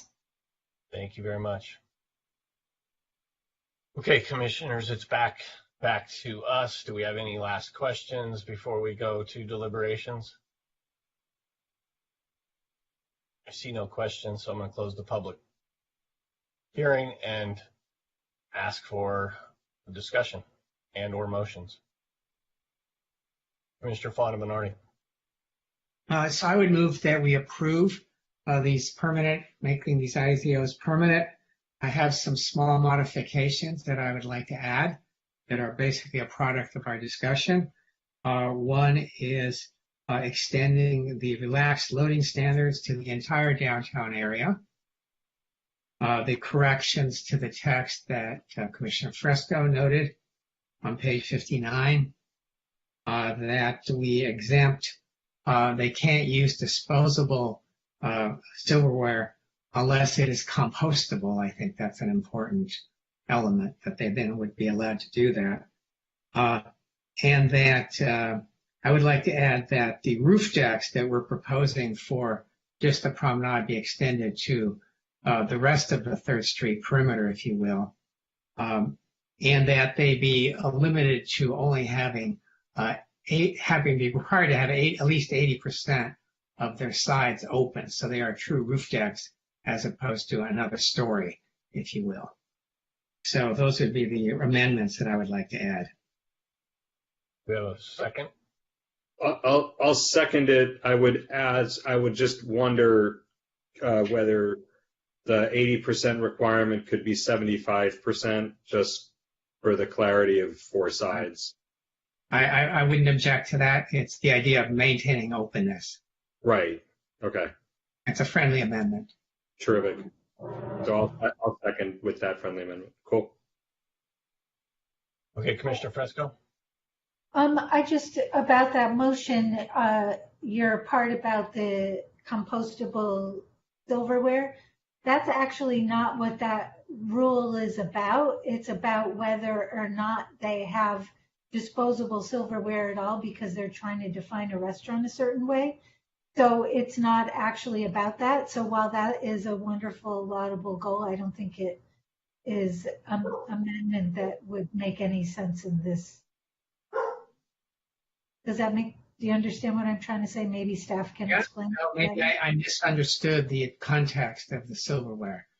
Yeah, I think it was an interesting idea, but that wasn't what the rule is. So if you have something to say about defining that kind of restaurant as whether or not they have disposable silverware or washable silverware, then let's hear it. But if that particular comment. No, it's not relevant in this context.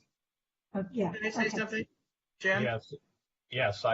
I really, I've been through this many times. I really hate this. I find that having non-disposable silverware is elitist, and it does not serve equity. It does not serve affordability. I think both compostable or recyclable silverware should be fine, because I understand that plastic is not acceptable. But I just don't like the elitist message we're sending that it has to be washable silverware. That's ridiculous. That's my opinion. That would be a substantive change. So I'm just wondering, as the seconder of the motion, I just would like clarification.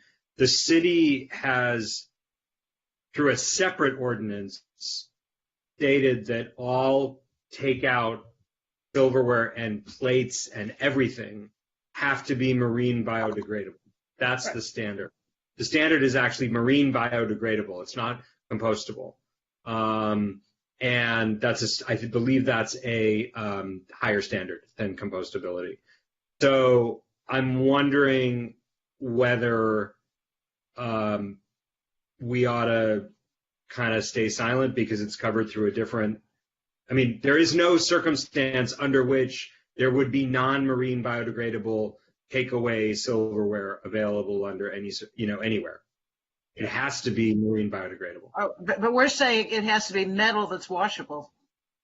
Yeah, Nina, I apologize I brought this up, sent us down this rabbit hole, but Nina's right. That they're using the plastic as a way to prohibit fast food. I'm looking at it from an environmental point of view. I meant to ask the question that Strawn just brought up, which is, isn't this covered somewhere else in our city ordinances? So, again, I appreciate Commissioner Fonderman already putting it in there to try to support where I was heading, but I think that I took us down a bad path, and we should just forget about that issue right now. Jing, if you want to add something to that, I think we just want to maybe clarify, what's on the agenda tonight. So the issue of restaurant, limited service, and takeout establishments with frontage on the promenade is one that is already codified, right? So it's already in the ordinance. This is not an IZO provision for debate. I think as explained in the staff report, it's in the IZO for consistency. So, we have the same code, right? So, I don't think it's really in the purview of the commission to change that at this point, because really you're making a recommendation on codifying the IZO, not something that's already been codified and acted upon by the council. Okay, so in other words, we should ignore that issue and move forward. Right. Commissioner Raskin? Before we move away from this issue entirely, I am opposed to the limitation on large chain restaurants on the promenade for some of the same reasons that Commissioner Lambert has been saying. And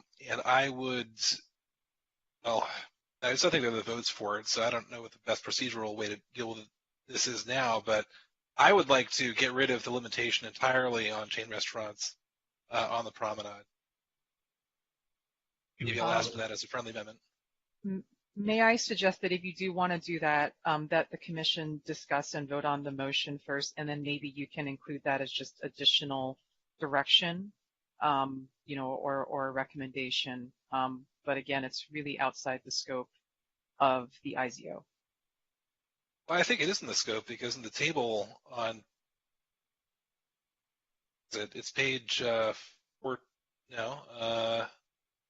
somewhere on 12 or 13 of the promenade one in the use table where right. I think the clarification is that it's not an IZO provision. This was a particular provision that was codified, I think it was a year ago at this point, so it's already part of the permanent zoning ordinance. Okay. Isn't this whole thing up for discussion right now, though? No, I mean, yeah, the scope of this really is the codification of the economic relief package, and this particular provision on fast food, was separately discussed, debated, acted upon by the council already.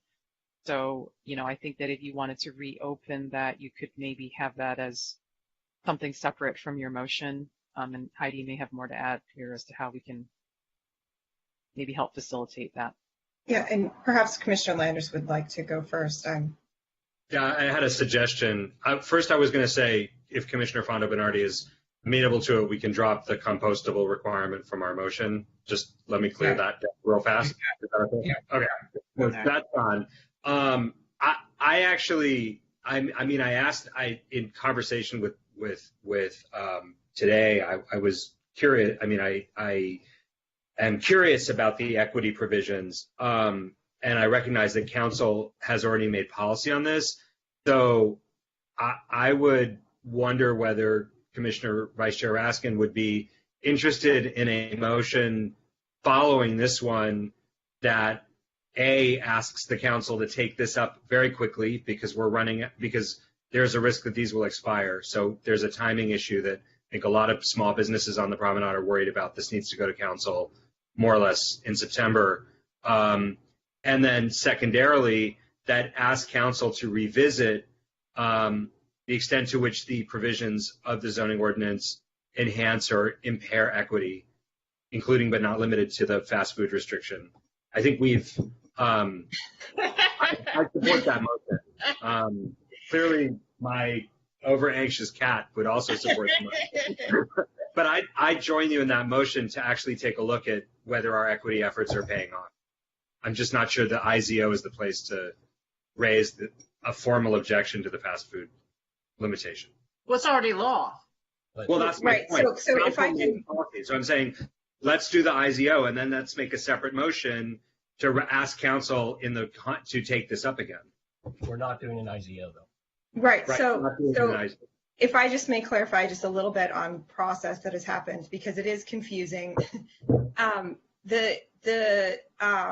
For fast food restaurants on the promenade, there actually was an IZO that was going to run out of time, which is why it became permanent. So the Planning Commission went through the ROI resolution of recommendation, and then council adopted the permanent changes to the ordinance. That occurred during this pandemic period when these economic recovery IZOs were also in effect. So at subsequent amendments to the IZO, we added in the permanent change that happened to the fast food regulations. With respect to the planning manager's earlier comments about what the scope of tonight's discussion is, it really does, again, as usual, go back to your ROI. And your ROI discussed the contents of the IZOs, which did not include the limitations on fast food restaurants on the promenade, because that was handled separately through a separate ROI resolution of recommendation and permanent change to the zoning ordinance. Got it. So in light of all that, let's circle back this by way of separate motion or direction, clearly being motions. Okay, so we have a motion that we're discussing that includes three things: extending the loading areas, corrections to the text on page 59, and roof decks that remain 75% open. Do we have any other comments or questions? Sorry, may I just clarify? So the purpose of the 75%, are you talking about the sides open, or is it because these are open air roof decks and we have a definition of a story in the zoning ordinance already? I'm just trying to understand. Well, once you introduce a 10-foot height limit, I assume that is some kind of a roof structure, some kind of a cap on this object.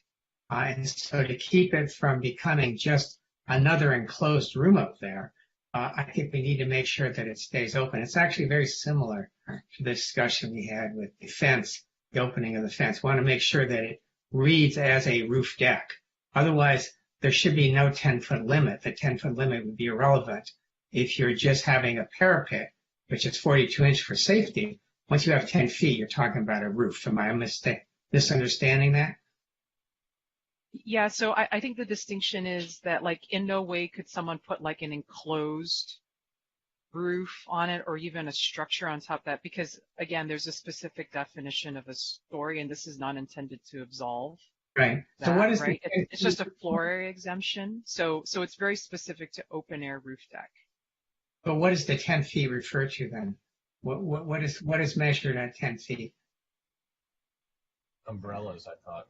And Yeah, there I was think some it's also, like, right, I'm just trying to find the provision, sorry.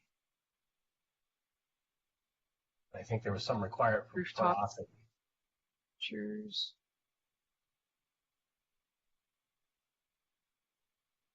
Can I? Like it would be rooftop features like sunshades, trellis, canopies, like 10 feet above the roof line.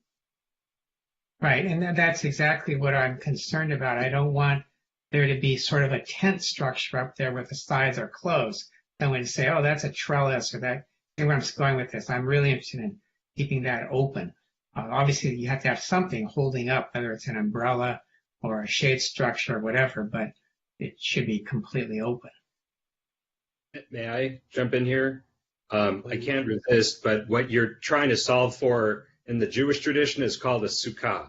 It's a tent.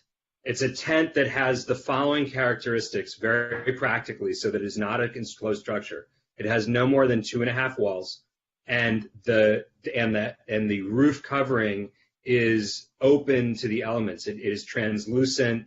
Essentially, rain can fall through it. So I think what you're looking for is a limitation on the nature of the covering, right? So that the roof structure can have shade, but that shade can't be in the form of a cement roof on top of like 4 poles, because then we're just creating another story. And then some limitation, 2.5 walls is the Talmudic definition, but some limitation on how much of the surrounding wall structure can be enclosed, so that it appears to be open. And I don't know if we want to kind of spec that out on the dais. I'm not sure that we do, but there are ways. I mean, essentially, you've got to solve for 2 problems: a translucent or what's the word I'm looking for? Like a roof with holes in it, and walls. I thought with Sukkot you had to be able to see the stars. Yeah, you do have to be able to see the stars. But if you can see one star through, like, you know. Can we take a step back for just a second? Jing, in your proposal, wasn't there something that said that there could only be a certain percentage of the roof covered? Yeah, so there's a maximum aggregate coverage of 50%. Okay, so that addresses kind of the porosity up to the sky. But what I think Commissioner Fontaine is trying to get at is the enclosing it somehow, and he's concerned about the enclosing it on the side. Well, you would not be allowed to enclose the area because it would then, again, this cannot be an additional, story, because again, like this was written thinking about situations where they're already, probably over the height limit, so you couldn't make it even more non-conforming. So there's already existing zoning code provisions, that define that. And there's already a barrier limit in A, that the barrier not to exceed 42 inches in height, with an allowable transparent barrier not to exceed 42 inches in height, affixed to the rooftop, has to be set back 5 feet from the edges of the building. And then here's the rooftop features such as sunshades, trellises, or canopy shall not exceed 10 feet in height with a maximum aggregate coverage of 50% of the unenclosed rooftop area. So again, the rooftop area does have to be unenclosed, and then we define, enclosed in the zoning ordinance as well. So the word unenclosed may cover the 80% or 75%. Yeah, so if you added like solid, if you pulled the barriers up to the height of the top of the trellis or the canopy, you would violate A, because the barrier can't be any more than 42 inches. Okay. Well, I think we've slayed that dragon, and we can move on. We're going to we're going to amend the motion to drop the 75% on the sides? Yes. That's fine. Okay. I just, we'll put Sukkot up there, I guess. I don't know. We'll find somebody to host one. We have a motion. Let's move forward with a vote, please. Certainly. Is it helpful just to repeat the motion just so you all understand? I Yeah, so heard. Go ahead. You just repeat it. Sure. So I heard that there was the motion includes extending the flexibility in loading plans to the rest of the downtown area. So that responded to staff's first question. The question on expanding the open air rooftop provision to the defined 3rd Street Promenade area. And then the third part of the motion was the corrections as mentioned by Commissioner Fresco on page 59, which was a typo about the personal services physical training and the less than 5,000 square feet. Yes, that's correct. That was the motion. Okay. Commissioner Fonda-Bernardi? Yes. Commissioner Fresco? Yes. Commissioner Lambert? Yes. Commissioner Landris? Yes. Commissioner Tolkien? Yes. Commissioner Raskin? Yes. And Chair Reese? I'm going to vote yes, but I will say for the record, I'm not comfortable with the hours expanding, the convention center by right, and/or I think it's counterproductive to have 5% reduction in seat trigger a CUP. But I am voting yes.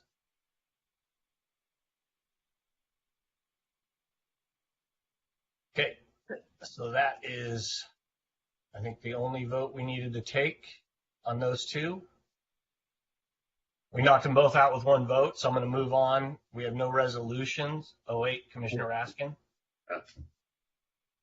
Yeah, I just want to say, we don't have any agenda items to talk about the fast food on the promenade issue, so I don't think we should make a motion about it right now, but I hope we can revisit that at an appropriate time.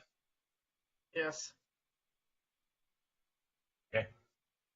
Great. Thank you for raising that. Okay, I'm going to move on to the next agenda item, which is 7 resolutions. We have none. Move on to written communications. We had 2 written communications this week in our agenda package.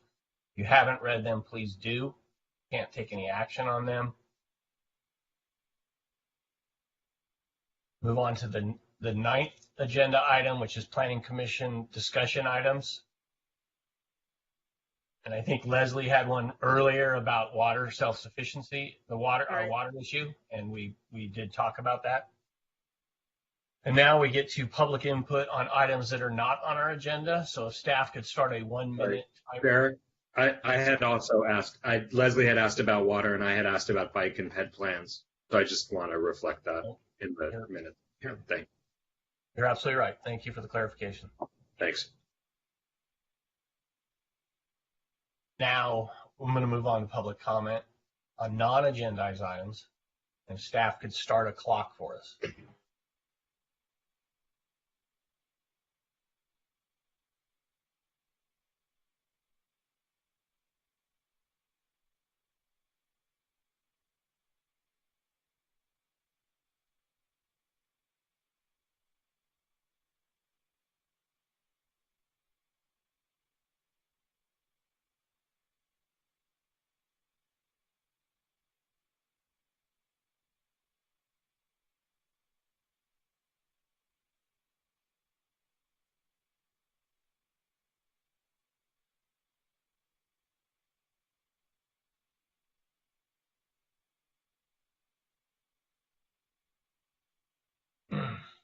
Commissioners, you ever notice how fast a year goes by, but this 1 minute seems to take a long time? Seriously. Chair, I have an adjournment recommendation. We can when we get there. I will let you. Are you going to recommend we adjourn? Yeah, but in memory of. Okay, let's see. Did we pick up a commenter? No, we did not. Okay. With that, I'm going to turn to the adjournment portion of this site, and I'm going of the agenda, and I'm going to ask Commissioner Landers to take over. I don't know if we did this at the previous meeting, so if we did, I apologize, but we can do it again, I guess, which is to recommend that we adjourn in memory of Marissa Rubin, so then I would like to move that we adjourn in memory of Marissa Rubin, with sympathies for Jerry. She was an extraordinary activist in our community, dedicated to our community, and I think she helped transform our conversations in Santa Monica about public art and about trees. Those are directly related to the work that we do. And so I think it's appropriate that we offer our condolences and our sympathies to Jerry Rubin, and we adjourn in memory of Marissa. I second. Perfect. Well, we don't need a second, but that's a very nice thought. And with that, we are adjourned, and I hope you all have a wonderful evening. Goodbye. Good night.